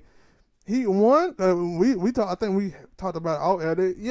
Some of these white people, they like to joke around. They some bad, terrible jokes. They do shit and when you get mad, man, I'm just joshing. No, I'm joshing when I beat your ass. Motherfucker got a poor sense of humor. And it like, you know what that shit stand for. You know what that Confederate flag stand for. So, why you lying to me? And you know what's crazy? They were like, why do black people get mad about the Confederate flag? It's not that like they lived in that time. Why do you get so happy about the Confederate flag when you never lived in that time? Mm-hmm. Yes. And now with this see the panel, I don't really understand why they asking them to take. You have. I'm pretty sure it ain't no such thing as no black only white school and only black school no more. No, it is. Well, I don't know the motherfuckers, But for that school there, I'm pretty sure for the schools that I haven't seen, I'm pretty sure it's some black people there. I'm pretty sure it's some Latino people there. If a black teacher at the other school can't have a Colin Kaepernick because he's standing up for black people and black people being shot out there in the streets unarmed, why does she gotta take that down? And you right. But see the thing here, bro, the thing that America hates more than anything in the world, you know what it hates? An unapologetic black man. And I said it's funny because my last year in high school, one of my teachers who is he's a Republican, but he is open minded. He would say, man, we're gonna start having talks about politics in their class. And I was like, this shit gonna open up a whole lot of worm because we're gonna see some sides of white people and we're gonna see the sides of black people. And I was like, I'm pretty sure they don't have these conversations in the other schools, because if they did, the black people who are friendly with these white people, they wouldn't be friendly no more because they find out that and they see, don't like and us. you seen that shit in the NFL when Cap first kneeled. All them white players that black people Said nothing. All these dudes thinking, nah, man, these guys with me. And then they were surprised like a motherfucker to find out that a lot of players on their team were voting for Trump. And I was like, yo, I remember. You know what that mean? He agree with a lot of shit. Nah, that mean that y'all niggas out here continuously falling for the bare minimum. Mm-hmm. And cause I remember, and I had white friends, but I always, like I said, I keep my eye on everybody. I keep my motherfucking head on the swivel. And I remember one of my friends was talking to a white boy, and he was like, yo, man, if we wasn't cool, would you call me a nigga? And the white boy was like, yeah, I probably would call you a nigga if I didn't know you. And it like, what? Then you racist. What kind of fuck shit is that? Then you racist. What kind of fuck shit is that? But that's the shit that black people fall for, man. And I'm licking. And that's why I always say, yo, I look at some of like, and you have some white allies out there. We do. But it ain't out here calling out the old white people like that. Y'all I ain't cool with you. And I said, you just gotta. And I think though that who it was in that instance, there was a white hall monitor who was knocking off them MAGA hats and stuff like, hey, no, we ain't. And see, the thing that you have to remember and think about is that the fact that Colin Kaepernick crime is saying unarmed black men and women shouldn't be shot down by police officers. Mm-hmm. That's his crime. Yeah, and that's why I'm like, yo, when I saw that, I was like, cause I saw two instances of it. I think they had like a little banner in one of them. And I was like, a little banner MAGA, and I'm like, yeah, I'm happy y'all two white people took that down and said, yo, we ain't cool with that shit. We ain't about that. That ain't what are we about. But I also said, your white friend across the room, he or she is. And I said they love to take our stuff and make it into what they want to make it into. Because with Cap, you say, yo, this is about the flag. He disrespecting the troops. That flag has nothing to do with the troops. The reason why you think that flag has something to do with the troops is because they fly jets over baseball games and football games. Mm-hmm. And the same thing, like y'all cats got to be consistent, bro. If you're going to be sitting out here talking about that flag means so much to you, you know what I need to see you do?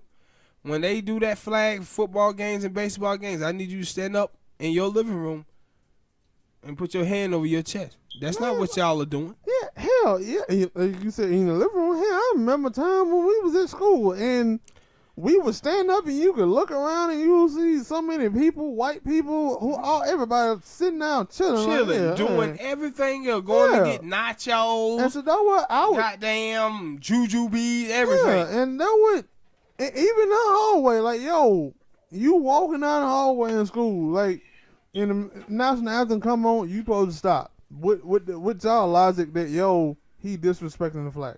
With that logic, it could be the national anthem playing on TV and you driving by in your car and you hear. I want know what I want you to do. Get out the car, put your hand on your heart, and say the national anthem. Now, with the mega apparel again, do I think that all Trump voters are racist? No, I don't. But you know what I also believe, though? I don't think they have a problem with racism. Yeah. See, this is my thing. If I gave $10 million to ISIS today, you wouldn't let me get away with saying that I don't support terrorism. You would say, your ass gave $10 million to a terrorist group. That Donald Trump is a racist, and if you voted for him and you support him, then you support racism. This would be the same thing if a man was beating up a woman and I sat oddly by and I done nothing. And then after the fight was over, I gave him a ride home. Now, I didn't beat that woman, but did I support the dude who did? Yeah. Mm-hmm. You know what that does? it make me just as bad Hell, as that dude who beat that woman I think up. it's a story about a girl who supposed to have been a wife of somebody in ISIS, and now she's starting to regret it and want to come back. And they said, "No, lady, you're a terrorist. Yeah. You ain't coming back over here." Yeah, but see, people like to say, well, man, I support Trump. I'm not a racist. No, you support racist people. They're just as bad. Yeah. Know what the old saying used to be? The old saying used to be that evil would never be the thing that destroy the world. It would be the people who turn a blind eye to it. I didn't know that. First time hearing, maybe. Yeah, I think it is first time I heard. And it'd be the people who turn a blind eye to it. But it is correct. Yes. And we have too many people in this country who turn a blind eye to racism, sexism, homophobia, because it doesn't affect them. Mm-hmm.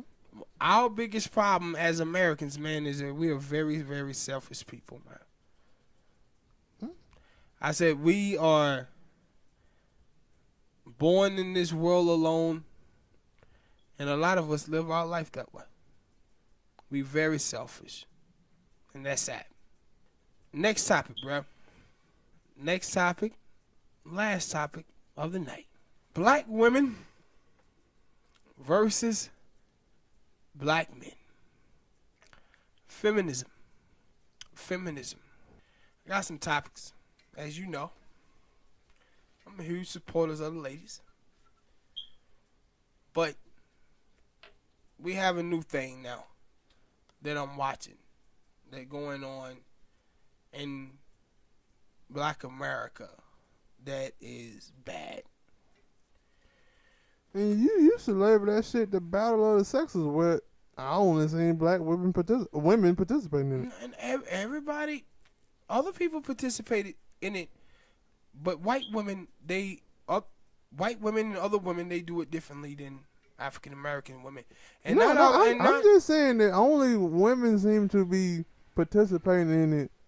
I see so many times where a man, whether he black, white, whatever, will give women their credit, and then they were like, yeah, well, you know, we better than men. It's like, why you got, why? Yeah. Why? Yeah. Like, yeah. and my thing, and the reason I said it is because, like, we can never do things where it's men versus women because we know our bodies are different.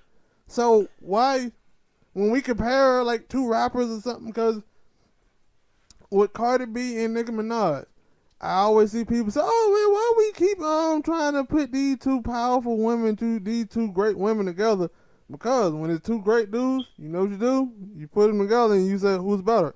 So shouldn't that go to women as well? Why would you go? Because I heard people talking about the Beyonce versus Michael Jackson. It's like, yeah, they love to have that debate. Why are we doing this? See, what I want to talk about, though, pertaining to this issue is that,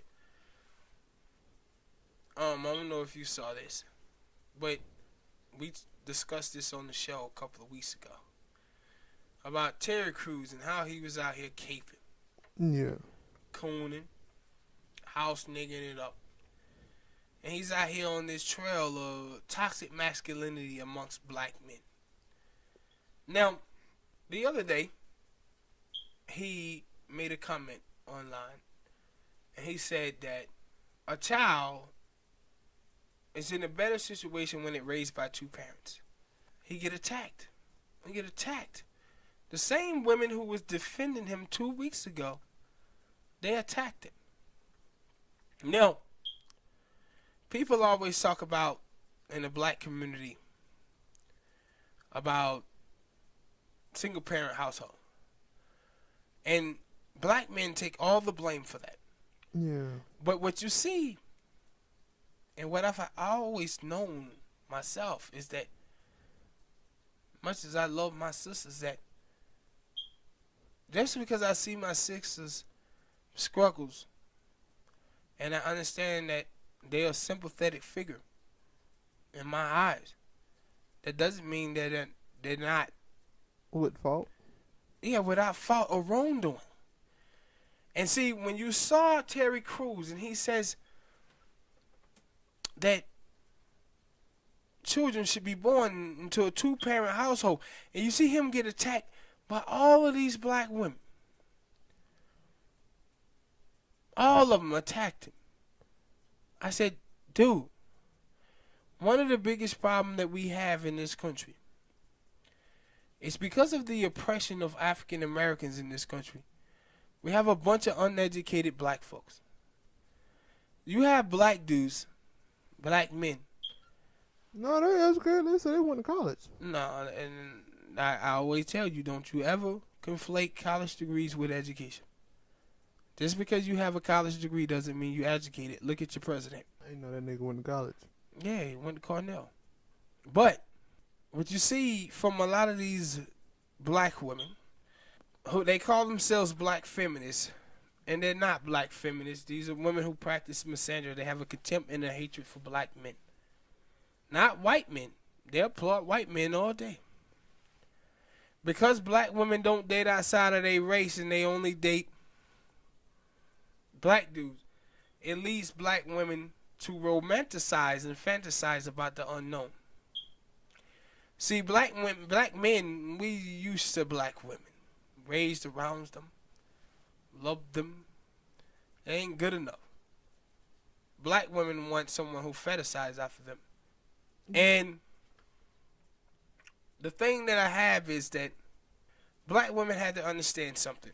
Black feminist women that they don't understand. Black women, my sisters, look at all of y'all's success that y'all have had. Y'all ain't got college degrees. You ain't got your jobs. And even though you have all of that, you still fall behind. Because the thing y'all don't want to realize is this. If black men fail, you fail. If black men fail, you fail. In this society, out of all of the college degrees that y'all have, black men are still the breadwinners in black families. See, y'all can go and get college degrees, and y'all standpoint, y'all salary point is around $35,000 a year, black women. Black men could not graduate college and still pull in $70,000, $80,000 a year. Y'all are out here with y'all black men suck. Black men are the weakest link. Black men are trash. Meanwhile, the same things that y'all accuse black men of, white men are doing the same thing to white women. Asian men are doing the same thing to Asian women. Latino men are doing the same thing to them. See, what y'all are showing is something that, even though I supported my sisters, always and I always will. But one thing about black women that I always have said is that my sisters are conceited and selfish. Everything has to revolve around them. And because of that, y'all only date black guys. So that's the only thing y'all think y'all supposed to talk about is black dudes. But a thing came out recently that says black men are killed by police officers because of the way that they're portrayed in the media. I want y'all black women to think about, if that's true, what damage are y'all doing to black men when y'all say that black men suck, that black men are trash, black men are garbage. Let me tell y'all something. Black men did not make you guys unattractive in the mainstream. White men did. They made y'all out to be militant. They made y'all out to be ghetto, ratchet. And we didn't do that. And that's one thing that I always when I had started realizing, I was like, wait a minute, a lot of this stuff that I hear black people saying that some black dudes say, it was like, that shit was brought up by white people. White people did that. Yes. We didn't do that. And see, the thing is, again, when I tell you about assimilation, right? If you watch sisters who didn't go to college or sisters who went to community college, You don't hear any of this stuff from these sisters. Yeah. The people who talk this crazy stuff is sisters that went to white universities. It's either them or the black immigrants sisters. And I'm not for black men empowerment. I'm not for black women empowerment. When I see shit like Black Girls Rock, that shit make me sick to my stomach. And the reason why is I see black people empowerment. That's it. But black women today, and because they come from broken homes, and they don't understand to the degree that this country has fucked over their black men, that their black men have had their way to live up to the standards of patriarchy snatched away from them because jobs were shipped across seas in the 70s and 80s. And automation killed jobs. That black men had to resort to selling drugs and committing crime to make a living for them. Their mothers, they don't understand. See, you have to understand the weakness of men and understand the weakness of women. The weaknesses of men is that men will trade away a lifetime of happiness for a short time of pleasure with other women. That's black men, not just black men, but all men weaknesses. But the weaknesses of women, and especially black women, when they get into their feelings and their emotions, that they can't see the plight of the men who they're dating because they don't have the education about what have happened to black men. And you see this when you listen to these black feminist women. They say crazy stuff that just make no sense whatsoever. They say stuff like black men are the closest thing to white supremacy, even though black men have no power, have no wealth, have no money, nothing, while y'all are choosing to ally with white women who have overseen and been there the whole time oppressing you with white men. Mm-hmm. Now, they don't recognize the plight of African American men. At the same time, complaining about black men not understanding the plight of African American women. And you know what? I agree. A lot of black dudes do pass up on educating themselves about the sisters. But sisters do the same. Mm-hmm. They out there talking about black men are broke. Why are they broke? The same reason you are. Same reason you are. White supremacy. You see black feminist women online bigging up white men for the simplest things, but they expect for black men to jump through hula hoops for them. See, when these girls start talking about dating outside of their race, you have to focus on that they never say they're going to date an Asian. They never say they're going to date a Jamaican, a Filipino, or Puerto Rican. They always say they're going to date a white person. Know why? Because they bet wrenching. They rather date white people who benefit off of the oppression, not just of black men, but the oppression of them too, and reward a white man with their usage for oppressing their people. This is the same shit that you see from the bed bucks.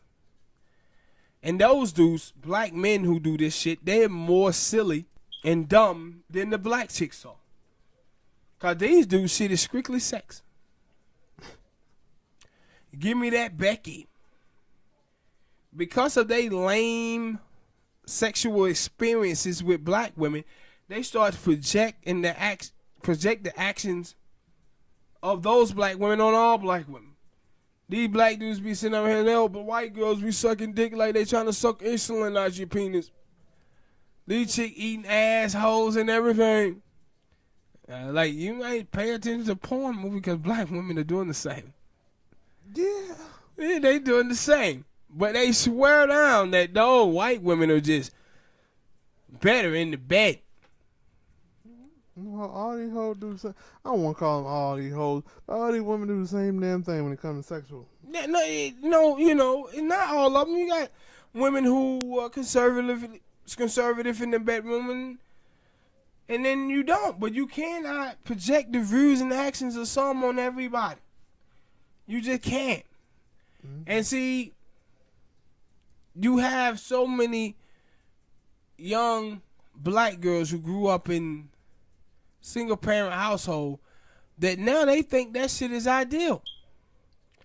They think that they college education replace a black man until they kid grow up to be a fucking thug. And that's when they want to say, oh, it's because the man went in the household. But remember, I was telling you about the video I seen a couple days ago about the black girl arguing with her mama, and then at the end of the video, she was saying, yeah, when y'all be wondering what wrong with some other black women, it be our mothers. Yes. Our mothers done fucked us up. They blamed us for whatever bad went on in our life, and then fucked us up mentally. So we are all out here in this world. And see, the thing is that the problems that my sisters have, a lot of them, I understand. They're just like racist white people. I told you this before. What racist white people do, they judge themselves, white people, by their best examples, while judging minorities by their worst.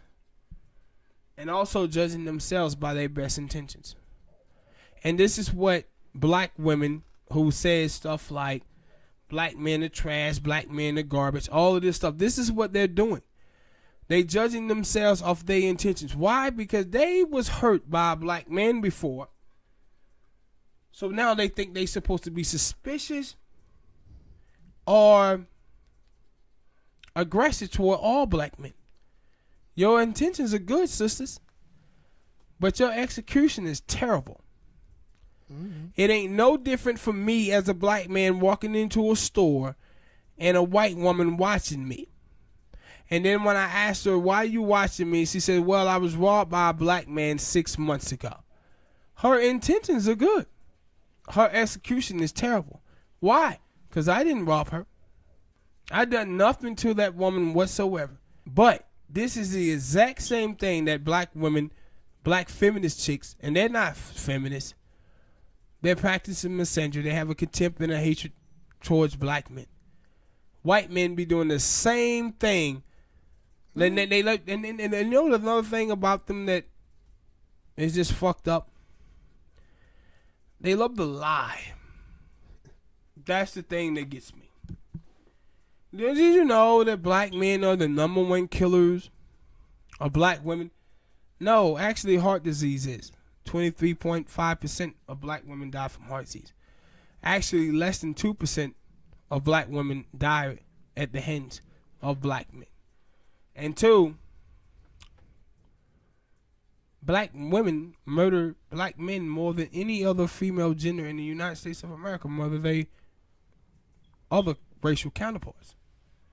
Then they say black men are oppressive. Why? Because they rape us. They abuse us. It's funny how when white people say black on black crime, you know that that's a myth. But if black men are beating up black women, you say that's true. That's true. But you understand that black on black crime is a myth because people commit crimes against people who they live around. So if black men, 89% of black men, 80-something% of black men are marrying black women, then that means it's going to be if they commit domestic violence, and domestic violence is a violence is a male problem, then black men are going to commit domestic violence against black women. So that's who they in relationships with. Yeah, no, I didn't know. Like those stats and stuff, I always hate that because it's like, are you going to tell me, once you tell me the black ones, are you going to tell me the Latinos and the white ones? Yeah, no. Because if you're not going to tell me those, we ain't having this conversation. Yeah, and so then they start talking about, well, black men rape black women. Yep. Again, black men live and in relationships surrounding black women. So they're going to rape black women because that's who they're. But let me tell you something else. 43% of black women registered being raped in their lifetime. 41.6% of African American men registered being raped in their lifetime. And that's not including black men who was in prison. So you know what that means? Black men are actually raped more than black women are in American society. Yeah, I started seeing women on the internet joking. Not even joking, being serious about raping dudes, and they're like, yeah, what? And another thing, black women, I'm gonna ask yourself this: if all of y'all black women are coming from single parent household, and you keep saying black men are trash and black men are garbage, who raising those black children? Yeah, black women are raising those black children. See, black women will abuse their children. Over 356 African American children die every year from domestic violence. Parents whipping and beating their children. Black women are raising these children. Because of the toxic femininity of black women and them not taking accountability for the bad decisions that they make for the guys that they date, they go around and they blame the men in their life for everything. They beating the shit out of their children and they black boys because their children remind them they black daughters of their baby daddies. And when you beat your children, you teaching your children to handle their problems with violence. Therefore, the black boys grow up and beat the shit out of black women because of it. And now you have the crappy ass black dudes. The crappy ass black dudes, these are the guys, like I said before, that will trade off a lifetime of happiness for a short time of pleasure. And these dudes are the ones who end up breaking sisters' heart. We get them into their feelings and get them into their trauma brigade, where they get hurt by a couple of guys and they start generalizing and projecting the views and actions of some guys on all guys. This is the same thing that black men do. They get hurt by a couple of gold-digging black chicks, money-hungering black chicks, and start projecting the views and actions of those girls on all black women. Hell, they made a movie about that with Dennis Rodman. And it was like, I'm pretty sure that it was some black chick. And that's my thing when I hear these stories, because you see them, you'll see them on the internet, on Twitter, on something. And it's like, you telling me all the black chicks that you seen, none of them gave you like any type of whatever attention that you wanted. You mean tell me none of them did that? Just all along were bad. And see, this is my problem I have with these black feminists. These black feminists say, I am not black before I'm a woman, and I'm not a woman before I'm black. But the only time I hear y'all talking about stuff is pertaining to black men. Y'all praise Zaddy. Y'all praise Zaddy. This is the same thing with gay people. Gay people, I'm not queer before I'm black, and I'm not black before I'm queer. But I only hear you talking about homophobia in black communities. Yeah. I don't hear you talking about racism in white communities. Not ever. And when other people try to come at them about that, they get defensive. Yes, it's just a strictly an attack on straight black men on everything. And I see black men calling out the dudes who trashes black women. I don't see that in return. I'm going to tell y'all something, black women. And I'm going to end this thing on this. In your life, you have to understand that, and you have to figure out that the people who are in your life that you call your friends, you have to understand if that person really want a friend or they want someone to validate their poor behavior. See, with us as men, we fallen into this trap from other dudes. A man call you up and he says, hey, if my wife calls and say that as you were out over your house, you tell her yeah. See, that dude don't really want a friend. He wants someone to validate his poor behavior. If a girl is doing some bad shit, some stupid shit, and you know that it's stupid and dumb, she wants someone to validate her poor behavior, and that's what you doing. You have to call her out on that, because that's the same thing that you asking us of us as black men, is to call out the stupid shit that black dudes are doing to black women. But you ignore all of us. And see, this is the problem that black men and black women have. See, when we start saying black women and black women, black women and black men, we're generalizing by all of us. But black men and black women have to start understanding something. Too many people have us, good black men and good black women, fighting each other because of the bad ones who was among us. Because we be caping for our gender. I don't. But the truth of the matter is, we have to stop this.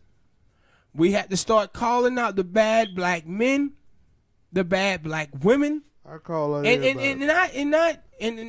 again, we shouldn't just call out bad black men, bad black women. We should call out bad men, bad women. Because this is the thing I want y'all to understand, black folks. Whether you a black man or a black woman, I want you to understand something. And what I want you to understand is that it's good people and bad people in every race. It's good people and bad people in every gender. The good people have to align themselves together and find themselves and be in relationship. And we have to let the bad motherfuckers be in relationship with each other. But we end up fighting each other, the good people do, because we be caping for our genders. And we have to stop that shit. Yeah. We have to stop that shit. This is the reason women be saying, hey, it don't seem that men care about rape. Because y'all don't care about rape when it happened to black men. Hell, we don't care. Men don't care about domestic violence. Well, you don't care about domestic violence when women are beating on men. Oh, hell, when they see, like the little Asian dude who hit the black girl, you would think black men was out there showing their support for black women, while black women were going in that store still consuming 50% off weaves. Yes.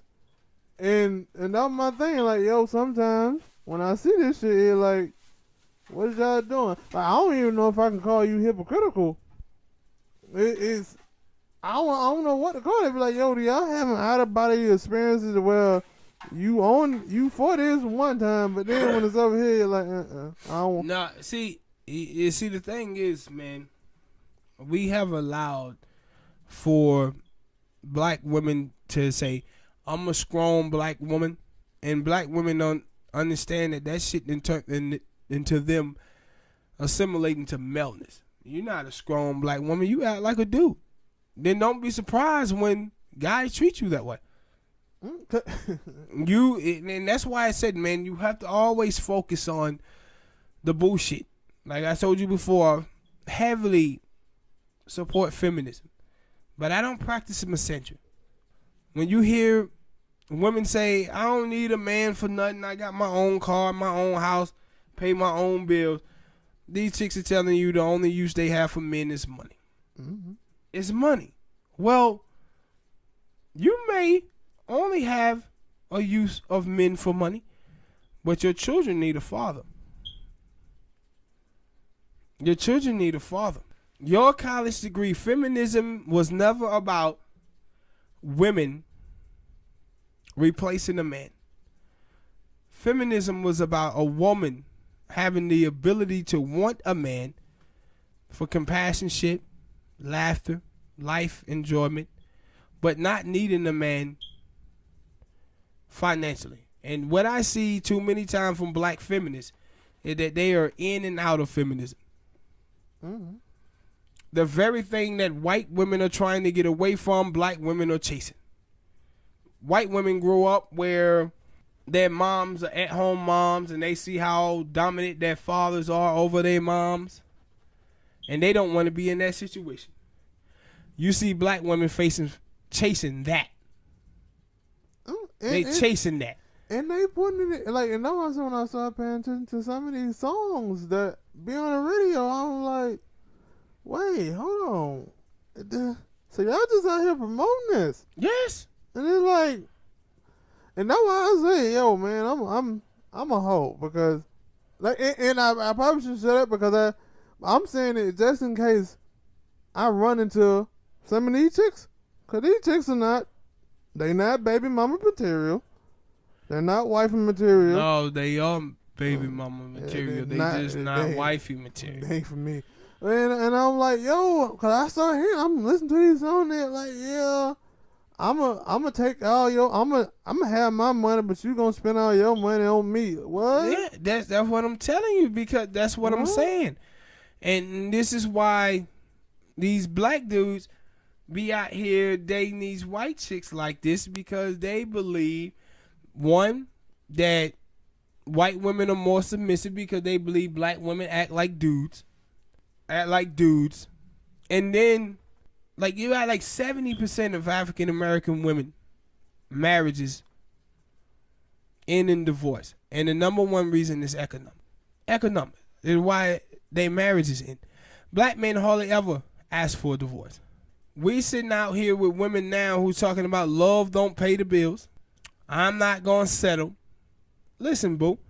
If your ass making $18, $19 an hour and you think you better than a dude who make $14 or $15 an hour, you done lost your mind. You letting your college degree speak for you instead of your bank account. And that's the thing that you'll get those women who say that, but if it was on the opposite, they'd be talking shit about dudes saying, yeah, I don't want no woman who make less money than me. Yes. Absolutely. But when it's a woman, no, that dude gotta be making more money than me, and it's like, absolutely. And but see, this is the thing that you see, like, with, like, you'll hear black men, and you'll hear some black men, and I start seeing this now from some sisters, cause you got some real G sisters out there, man. But you'll see black dudes talk about how they're being stereotyped in the negative. But then you watch black women. They love them some Cardi B. They love them some Nicki Minaj. They love hip-hop wise.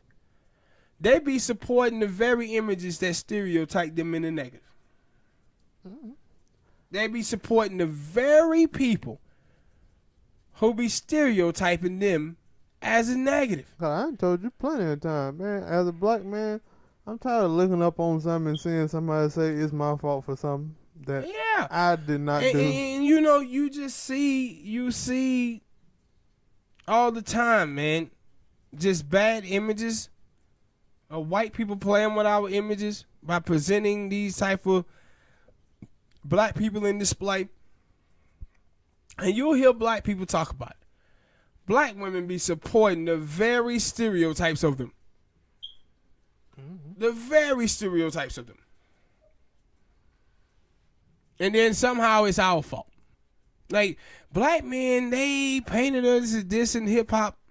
Why is Nicki Minaj and Cardi B displaying the same stereotypes that black men say about black women in videos? Mm-hmm. See, when it comes to that, they start throwing on capes. See, with R. Kelly, everybody was like, R. Kelly is a monster. I agree. But I said, at the time, I said, you know what? The people who allow R. Kelly to get away with the stuff that he done is black women. So guess what happened? A black woman pays for R. Kelly to get out of jail. Where is all of the black feminists now talking about that black woman? Nowhere to be found. Mm-hmm. They're nowhere to be found, bro. But if it was a black man who paid for him to get out, all of y'all would have been talking about it. Would have been blaming every black dude, including their kids. Yeah, Chris Brown's a monster. He's a monster. He raped this girl. So come out and say Chris Brown didn't rape the girl. Where are all these girls now? Are they apologizing? You won't even hear the story no more. Old Sean Oakman lost his NFL career because some chick say he raped her. story just come out and say he didn't do it. Where are y'all women out now? See, black men, we make up only 6% of the population, but we make up for 60% of all the men that's underrated for rape. Ain't that something? I didn't So, know that. yes.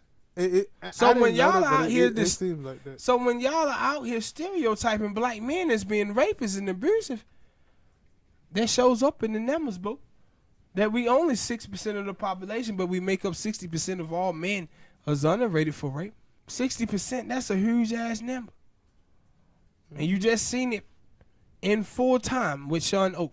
That's why I never stereotype my sisters as being ratchet and ghetto or any of that type of shit, because it harms my sisters. It harms them. My sisters, I always talk about my sisters the way that I view my mom. She's the greatest blessings I ever had in my life. She is the representation of black women to me. Black women are the standard of beauty to me.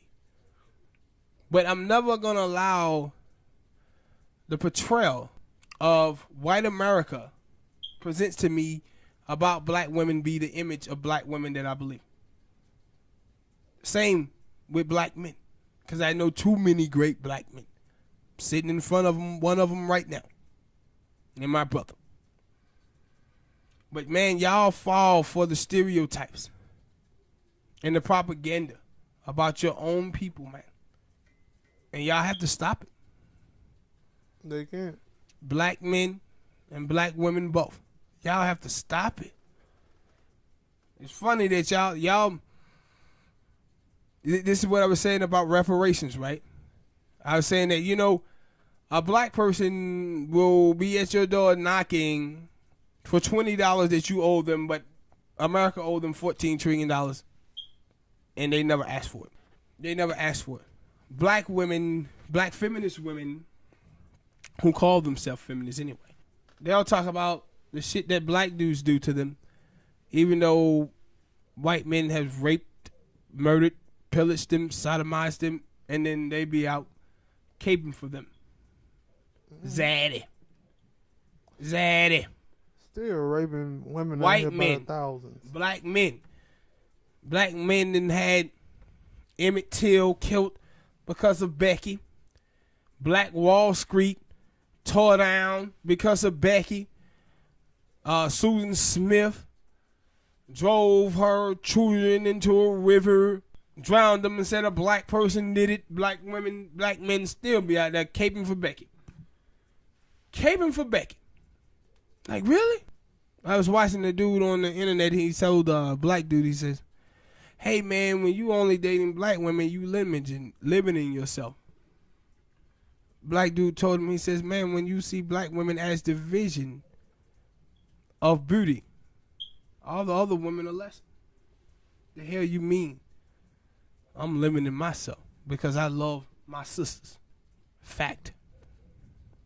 See, the problem is with black men and black women that they don't see any value in each other. They see no value. You know, when you heard Rick Ross that time and he said, I'm looking for my Coretta Scott King. Mm-hmm. He's talking about the history of black women. He's saying they value. You listen to some of these people, they will have you to believe that other race of people can raise a little black girl better than a black girl can.